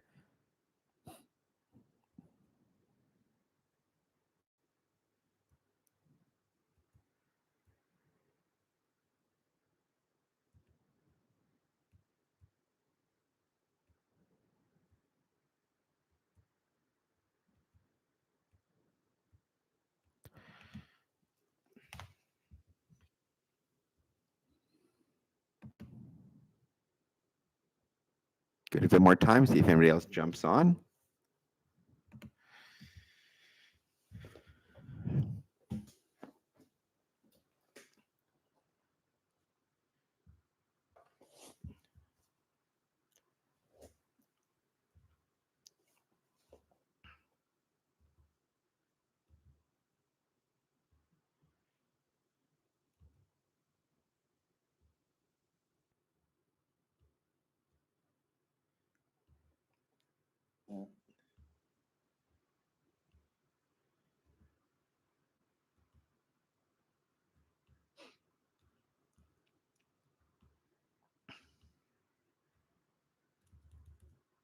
All right, speaking of, I'll put this on, I'll share the screen in just 1 second. But speaking of, again, like, what does your lodge do for Remembrance Day or Veterans? It doesn't have to be like a big thing, right? It can be, but it can even be something as small as just something on social media, which is a small thing, but it still makes a difference and still helps. Um, it still is an important thing. It's not just a small thing, it's something that's important as well. So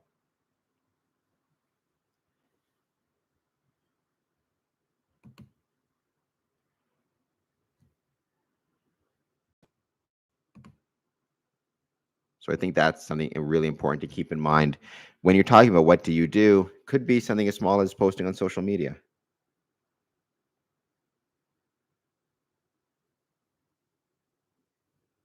But thank you, everybody who's joining us. I'm hitting the subscribe button and the like button. All that stuff helps out big time. So please keep doing it. We got some stuff being, we're going to be releasing that's coming days and coming weeks, and we hope you'll stick around for it.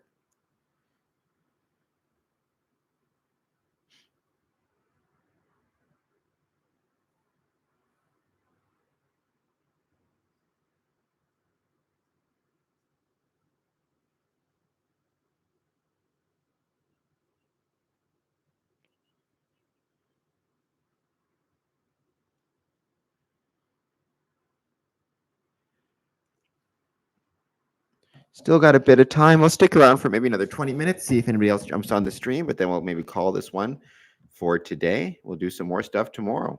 If you're just joining us, though, welcome. Hit the like button and subscribe button, and let me know what you want to chat about. We're here chatting about Freemasonry and Remembrance Day. As I was saying, does your lodge do anything for Veterans Day or Remembrance Day? I could say Masonic Body as well. Let me just see if I'm going to start a poll here.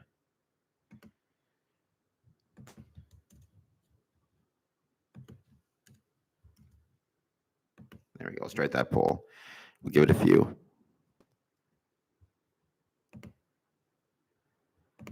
And again, when I say anything can even include just a nice social media post like this, right? Sometimes that's all you need. This one was from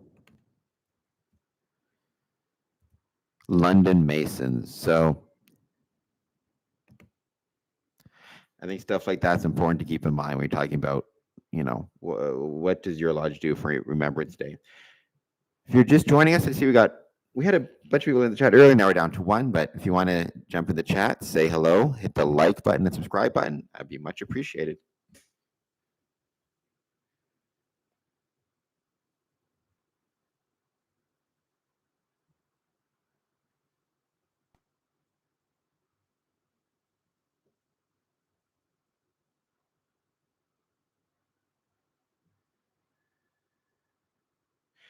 And let's see, we had some people find our streams and stuff, or find our content, which is awesome to see. So thank you so much for that.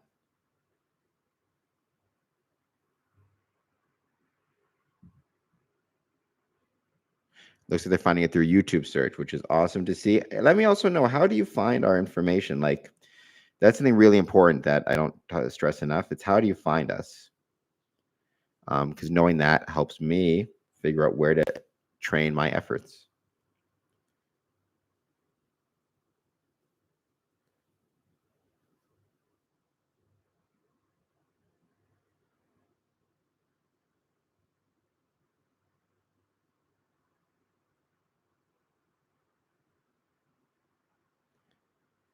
Welcome. If you're just joining us, hit the like button, subscribe button. Let me know if your lodge does anything if your Masonic lodge does anything as it relates to Veterans Day or Remembrance Day.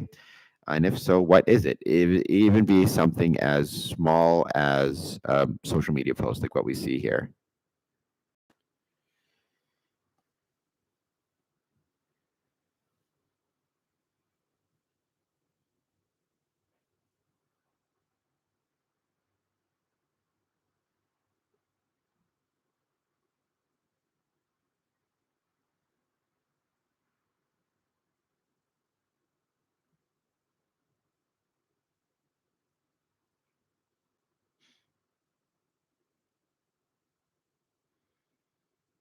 Also, we have some Masonic scale models of the Windsor Masonic Temple coming up, so we can do that as well, or we can talk about that as well, and how you can order one of those, make great Christmas gifts or holiday gifts.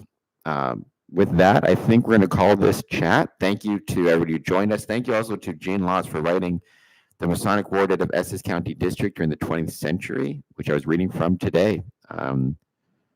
I'm going to answer the poll, say yes, or I guess I can't answer the poll. I'm going to say yes. Those people know my Masonic Lodge and District does services for Remembrance Day. And with that, unless, looks like we just had somebody jump on. If you want to jump in the chat, say hello. Please do so. Let me know if you want to answer the poll question. Does your Masonic Lodge do anything for Veterans Day or Remembrance Day? We'll give it a second. If not, I think I'm going to be calling this live stream for today, but I plan to do more this week. So we got a second person jumping in. Same thing, by all means, jump in the chat, say hello, hit the like button, subscribe button, and answer the poll question. Does your Masonic Lodge do anything for Veterans Day or Remembrance Day? Or, it could be in any time during the year, right? Do you guys do anything for veterans? And if so, what is it? We got one vote. Yes. To the person who voted, thank you so much. If you could jump in the chat, if you want, maybe let us know what it is that your lodge does for Veterans Day or Remembrance Day. Is it social media? Do you take part in a parade? Do you take part in a service, lay a wreath? I would love to know kind of what the answer to that question is. And maybe that can give some other lodges some ideas who are maybe considering trying to do something, but aren't sure what. Oh, Servant of the Most High parade. Okay. If you don't mind my asking, so did that parade take place today? And about how many people do you find join the parade usually? And also, if you don't mind my asking, is the parade just for Masons, or your float in the parade? Is it Masons, or do you also have Masonic families that take part? Because I know sometimes Masons will have their wives or their kids even ride the float with them. And also, Servant, let me know how you're doing, how you found us. Did we just pop up on your YouTube stream? In which case, thank you so much for being here. And if you could, and you haven't done so yet, I hope that you'll hit the like button on this as well as the subscribe button, because that really helps more people find us. This afternoon, yes, families. Awesome on both answers. So is this like a common thing? Has your lodge done this every year, taken part in the parade? I'm not sure if you're from well, I'm glad it just popped up. Thank you, YouTube, for sharing it. Like I said, I don't know if you're already subscribed to the podcast or if you watch it, but if you don't and you want to hit the subscribe button, I'd much appreciate it. Does your lodge take part in, has your Masonic Lodge always taken part in the parade for, I'm not sure if you're from the States, for either Veterans Day / Remembrance Day?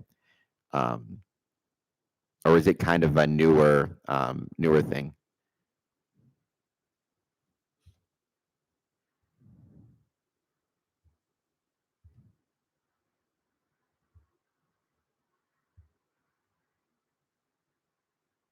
And thank you, Servant, for being subscribed. I do much appreciate that. It's always taken part, but like all things, numbers are dwindling. Yeah, well, believe me, I'm not. We're all kind of experiencing that right now, and we're all kind of struggling in different ways. But it's kind of like everything else, right? You just kind of got to keep going and kind of try to focus on. Like I said earlier in this stream, Freemasonry is incredibly hard. And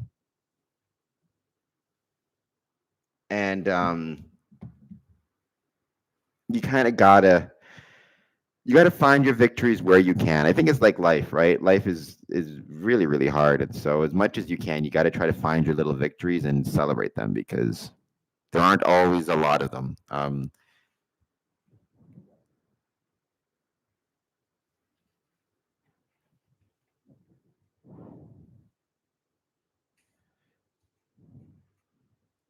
Miners are well. I mean, if you're talking, yeah. I mean, I don't know how many people work in the mines or don't work in the mines, but yeah, I'm sure they're dwindling a little bit too. Everything is numbers are just going down. But yeah, find your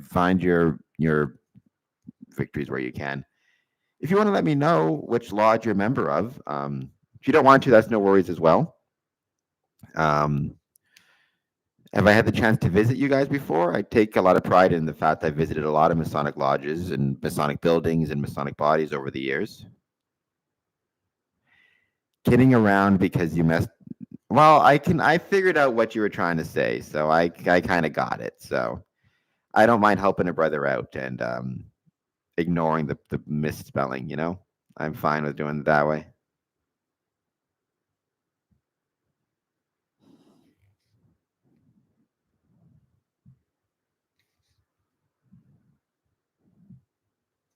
You said, I'm happy to help a brother. Detroit. Okay, so then, yeah, makes sense. I would have met you in Detroit. I've been lucky enough to visit Detroit several times, including the Detroit Masonic Temple. I don't know if you saw it, but give me 1 second. I'm going to go over to Medium.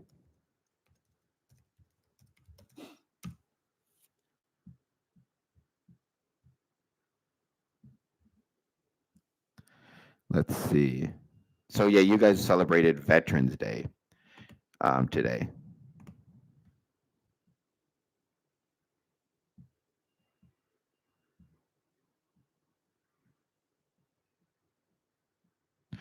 I actually wrote a story on Medium. I'm going to see if I can find it. Here it is, M&M, Michigan Masonry.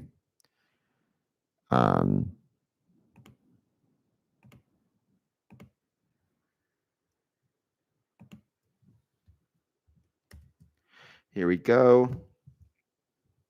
If you want to check out that link I just put in the chat for my Medium story, it's all about my experiences traveling to and being part of Michigan Freemasonry.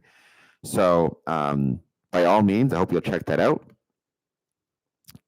because I've been lucky enough to travel to Michigan several times, sometimes just passing through, sometimes actually staying there and going to Detroit, and it's been really special. So yeah, I hope you'll click on that link and read more about my experiences in Michigan, including my experiences in the and at the Detroit Masonic Temple, which is if there ever was a treasure in terms of Freemasonry and our Masonic buildings, it's Detroit by a landslide, in my humble opinion. Welcome. We had a couple more people, looks like, joining us. Hope you'll hit the like button and the subscribe button. Thank you so much. I really do appreciate that. And if you're not following me on Medium, you can also follow me there for free and give some claps and all that good stuff. But check it out. Yeah, no, I think it's one of the best places in the world in terms of being a Mason. It's hard to compete with.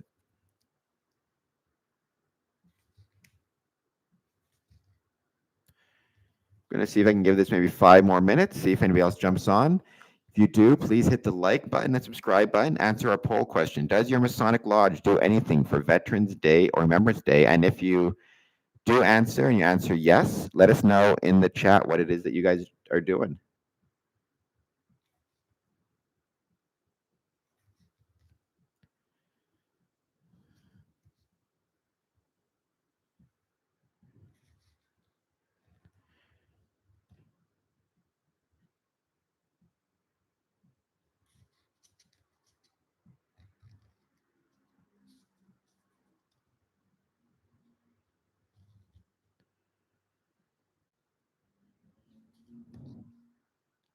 It's been great to see my medium traffic growing as well on the account.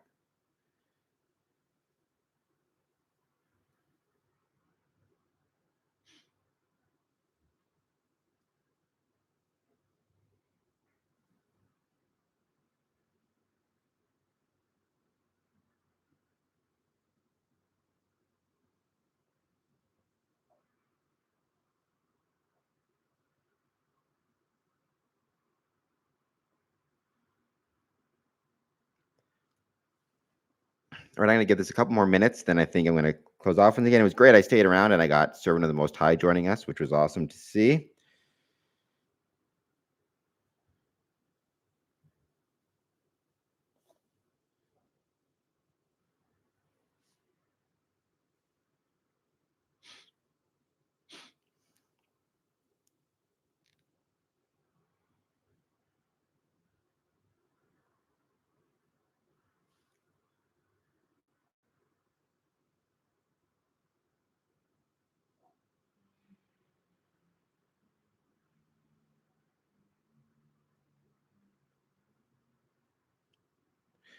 Oh, a couple of people joining us are back on. If you want to jump in the chat, answer our question: does your Masonic Lodge do anything for Memorial Day, sorry, for Veterans Day or Remembrance Day? If it does, let me know what it is in the chat if you want to answer the question.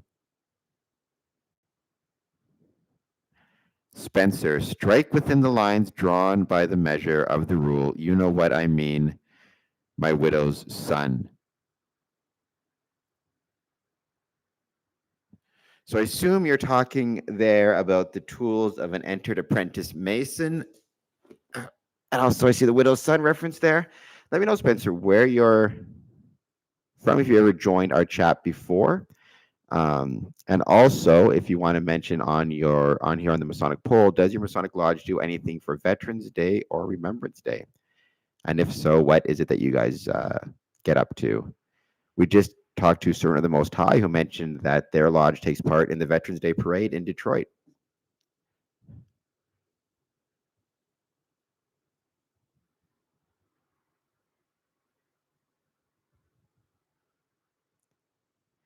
And also, let me know how you came across this stream. I always want to know if people are finding it by. I just read so I have not yet read More Than Dogma. I feel like I really should. I've kind of read some summaries of it. I mean, Albert Pike is obviously a pretty influential and important Freemason, especially when it comes to the work he did on Scottish Rite ritual in particular. Well, I mean, I'm glad the stream was recommended to you randomly. That means thank you to YouTube for recommending the stream. Albert Pike was pretty influential, especially when it came to Scottish Rite ritual. And he was a pretty valuable Mason. In that sense, Morals and Dogma is one of those books that I do think can be a little bit I think some of what I've seen of it, again, I've not read the whole thing, but it strikes me that it's easy to misinterpret some of what he says, or even I think Albert Pike himself may have misunderstood some of what he was writing or the way he wrote. I don't know how to describe it, but I mean, it's a pretty valuable book to read as a Mason. So, and even not a Mason, there's probably a lot of wisdom in it. So it's on my list of things I want to read. That's for sure. Let me know. Are you a Mason, Spencer? If you are, if you want to let me know where you're from, maybe I've been lucky enough to visit your lodge. And also, if you haven't done so, Spencer, I'm hoping you can hit the like button and the subscribe button on this stream.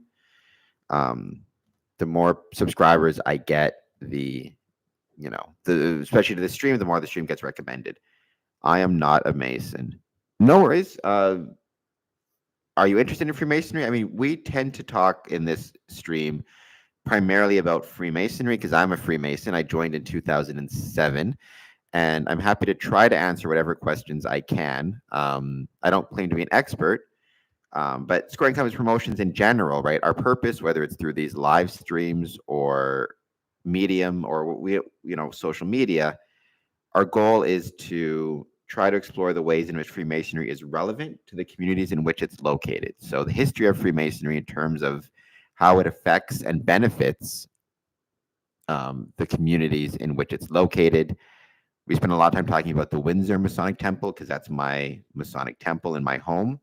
And so I'd like to talk about that, but we can talk about, I'm happy to talk about anything you want to talk about. So if you have any questions, Spencer, I can try to answer them. If I can't, maybe I can lead you in the right place to answer those questions.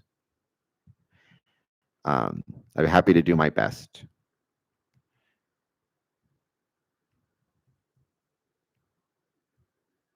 There's a lodge down the road. I've seen how they focus on helping children. Yeah, so like the Shriners. So every Shriner is a Mason, which a lot of people don't know. To be a member of the Shrine, you must first be a Mason. The Shrine is a Masonic body, and it's the most charitable arm of Freemasonry, certainly in terms of all the work they do at Shriners Children's Hospitals, helping children in all sorts of circumstances with medical issues. So 100% that is the case. And many lodges will engage in different charitable activities. So some lodges, organize food bank drives or take part in Salvation Army kettle runs, or any number of different things they will try to do. And so it kind of varies lodge by lodge, right? Freemasonry isn't a charity itself, but like I said, different lodges will tend to have different charitable focuses. So the lodge just down the road from you, it may be focused on helping children, and that may be their kind of goal. I know some lodges support food banks. Some lodges at Christmas or the holiday season collect mitts and gloves for children who may need winter clothing. So yeah, charitable activities. It's not the purpose of Freemasonry, but in most lodges, it's a significant component. In some cases, in some lodges, it's kind of the major component. So yeah.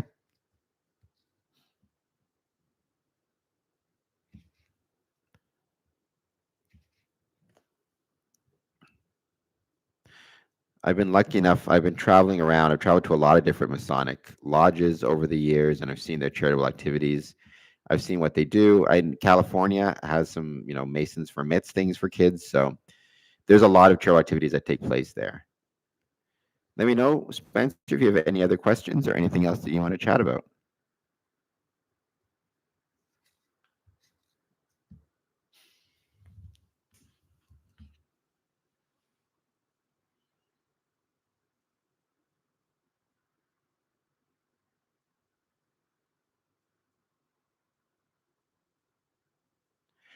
Maybe we'll give it, what's the mystery?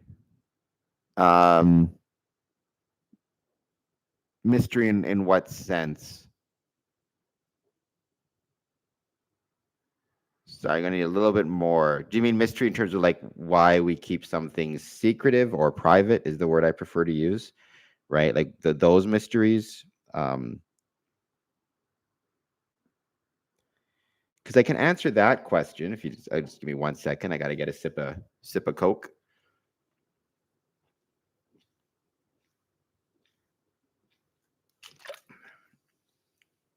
Just curious about what you may study in a lodge. You'd be super bored. Lodge meetings as a rule, it's like any organization, right? It's you're paying bills, you're reading minutes, you're dealing with the administrative tasks that are necessary in order for any group or organization to function. You have treasurers, you have secretaries, then you might have a piece of education where you talk about the history of a lodge or the history of Freemasonry or something unique about Freemasonry, and you kind of educate the other members. And you also will have sick and visitation reports usually. So if a brother is in the hospital, if his wife is in the hospital, or family's in the hospital, or husband is in the hospital, or whatever it might be, you kind of share those things. The mysterious, or the mysteries, quote unquote, so here's how I kind of describe it, is how I've always said it. In some cases and in some instances, the way you develop bonds of friendship or bonds of affection is through shared challenges and shared physical exertions, for example. So I trained to be a professional wrestler, and me and all the other people who were able to successfully go through professional wrestling school, we all developed bonds of friendship because we all went through the same thing, and it was very, very challenging, right? 100 push-ups and sit-ups, and then you got to wrestle, and that stuff isn't kept secret in that I'll tell you all the push-ups and we did and stuff, but in that case the bond of affection isn't formed by secrecy. It's just formed by doing the work, and the amount of work we had to do, me and everybody else became really good friends. In Freemasonry, there's nothing physically demanding about the ritual other than, I suppose, lack of sleep. If you're a member of 5 or 6 lodges and you're out 14 days in a row or something, that can get very tiring physically. But the actual meetings themselves, they're not physically challenging. So then how do you create those bonds of friendship between brothers? Instead of it being through shared physical exertion or shared work, it's through sharing of private rituals. So the rituals that I perform and are kept, Masonic rituals that I perform that are kept private, are the same ones that every other Mason around the world has also taken part in or performed. It's also the same ritual that my grandfather, who I never got to meet, performed. And it's also the same ritual, hopefully, that in 100 years, when I'm dead and gone, new Masons will be performing. And the benefit of keeping that private or mysterious or secret, or keep your term, is that that's how we maintain and forge those friendships and affection with our brother Masons. So if I'm traveling anywhere in the world and I meet another Mason, even though I may never have met him before and may not know him, I will feel a connection to him because he's gone through the same rituals I have, and he has a frame of reference that I do in terms of what it means to be a Mason.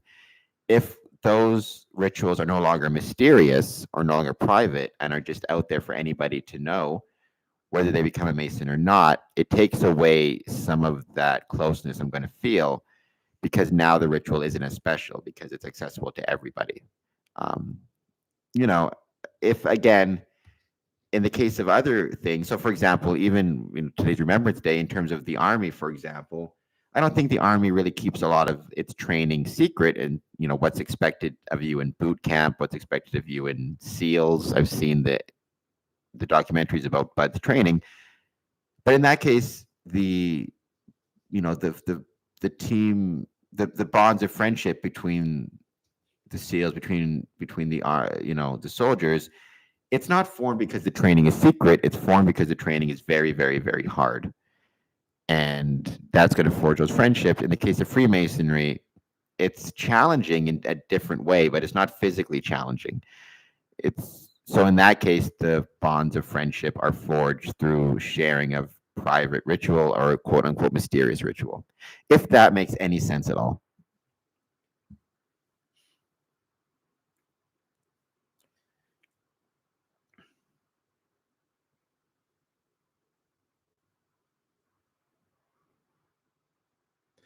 But beyond that, we study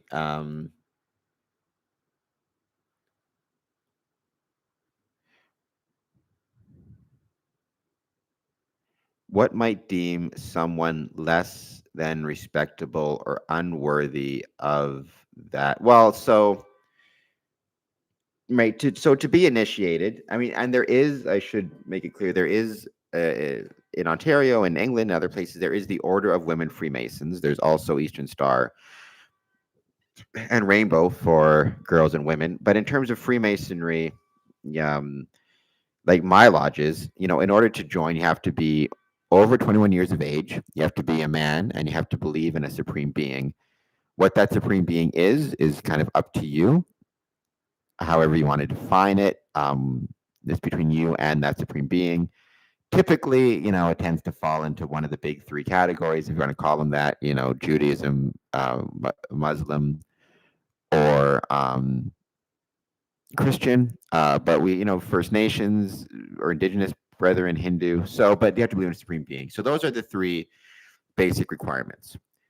Then it kind of becomes up to each individual lodge. So if you wanted to join and participate in our rituals, you would have to go to whatever Masonic lodge happens to be closest to you, or the one you want to join, and speak to somebody. I wrote a letter to the local Masonic lodge with my contact information, but if you know somebody or you can go there in person, you speak to somebody and you explain that you want to join and why you want to join. And then the lodge will decide from there. They'll meet with you on a couple occasions and they'll talk to you about why you're interested, what it is you hope to gain from joining or participating in the rituals, what it is you think you can contribute to the lodge. Some lodges may have background checks that are required. Some lodges don't, in terms of like criminal record, things like that. If you do have a criminal record, that doesn't necessarily mean you won't be able to participate in the rituals. You just have to explain to the lodge what happened and, how you feel like you've learned from the experience, maybe. But every lodge kind of decides for itself which individuals it would like to join. It would allow to join and participate in those rituals. And generally speaking, I find if you're generally a friendly guy, if you're a nice guy, and if you're interested in joining, not so much because of what you can get from Freemasonry. Like some people will join because they think Freemasons are rich or have lots of money or business contacts, which is not the case. But if you're joining for the right reasons and you're generally friendly and respectful, then they'll kind of let you in. But I'd say the biggest thing is just to be one, ask one is the term they always use. So you find the lodge and you talk to Masons, and it might take a year to join because they may want you to take part in social activities and banquets before you actually are initiated. They may want you to hang out and get to know them better. And so you can kind of do all of that stuff and they'll get to know you. And then that also helps you make a decision because you may want to join, get to know the guys and talk to them more about Freemasonry and decide, you know what, this just isn't for me. And then kind of decide you want to step away, which is perfectly fine, and not join. Because usually there's some money you got to pay up front as an initiation fee, as well as some commitments of time and things like that. Can you be a friend of the lodge without being a Mason? Thanks for answering all my questions, by the way. Thank you for asking them. I'm happy to answer any questions you have. Yeah. I think yes is the answer to that question. Like, again, it depends on the lodge. And different lodges have kind of different ways of going about things. In my experience, it's very hard to become like a friend of the lodge, quote unquote. But that doesn't mean like first. But if you become, say, so if you're interested in joining, but maybe you financially aren't able to at the time or whatever it is, but you still want to kind of associate with them. Usually Masonic lodges have dinners or banquets or special events. Sometimes those events are open to the public, sometimes they're private. But you can talk to the Masons about, like, can I join you at your dinner? Can I join you at your banquet? Can I join you at your barbecue?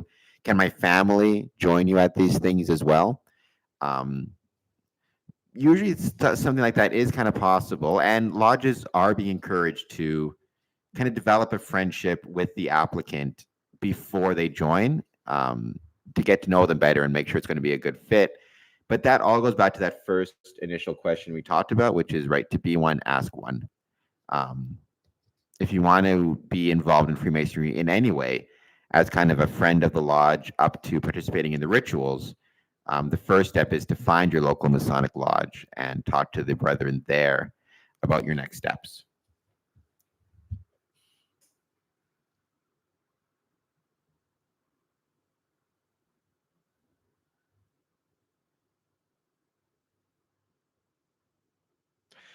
Let me know if you have any other questions. I'll probably keep doing this for another 10, 15 minutes because I got a whole bunch of other stuff. Like I was saying, I'm hoping, Spencer, that you are hit the like button and the subscribe button. I can also, we do have other channels as well. Maybe I'll share one of those in the chat. If you want to head over there and like that one and subscribe to that channel as well, that would always be appreciated. Oops, made this.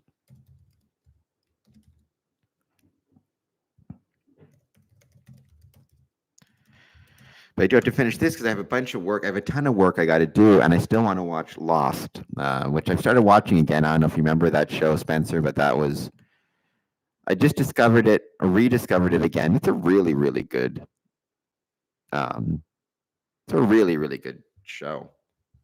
I forgot kind of how good it was, but here we go.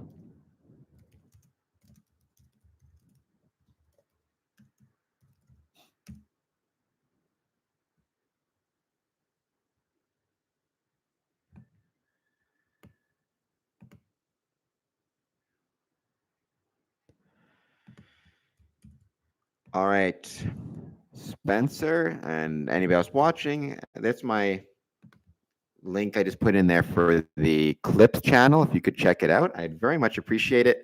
Hit the subscribe button. I'll give it a few more minutes, see if anybody else jumps on.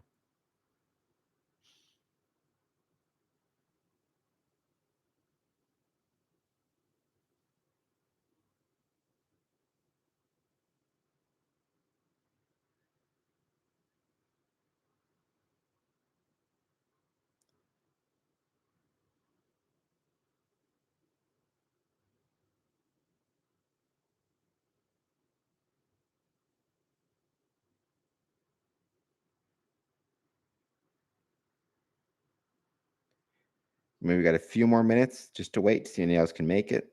That'd be very much appreciated. But it's been going very well. I think we had a great live stream today. Thank you, Spencer, for all your questions. I really do appreciate it.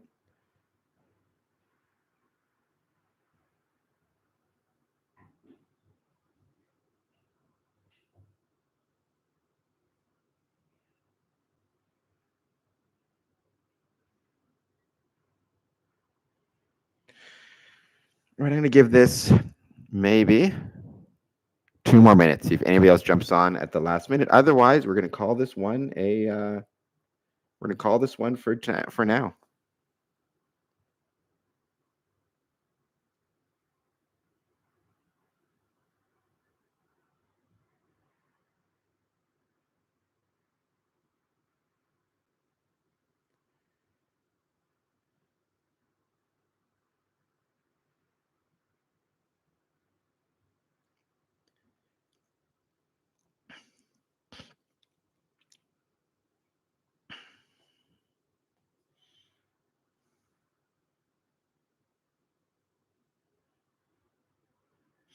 Oh, congratulations to the Grand Lodge of Alabama. They're having their sessions 2024, looks like in Montgomery at the Embassy Suites in Hilton.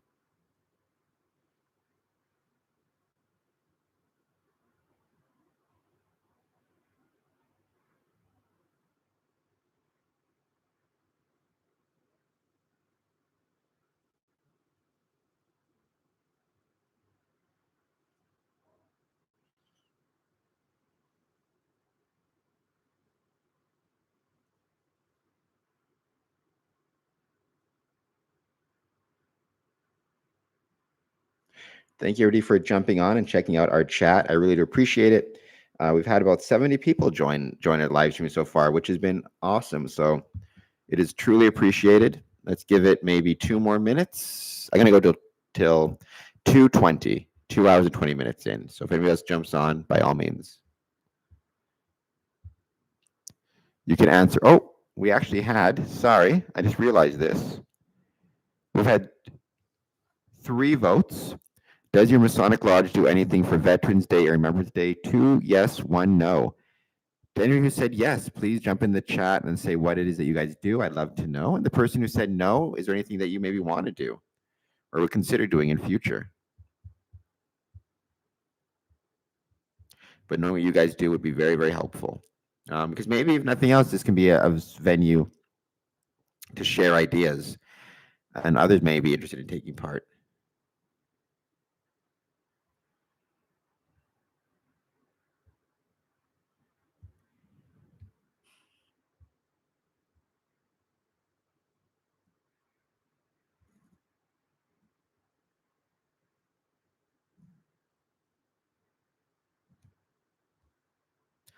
But thank you, everybody, for answering the poll.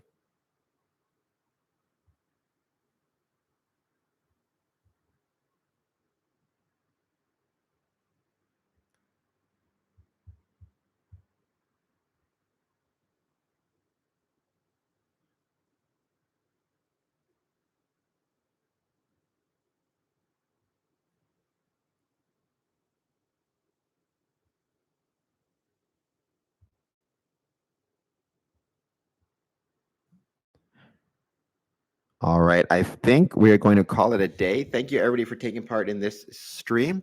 We're going to do some more streams again this week, definitely on Thursday, and we'll go from there. Thank you guys so much.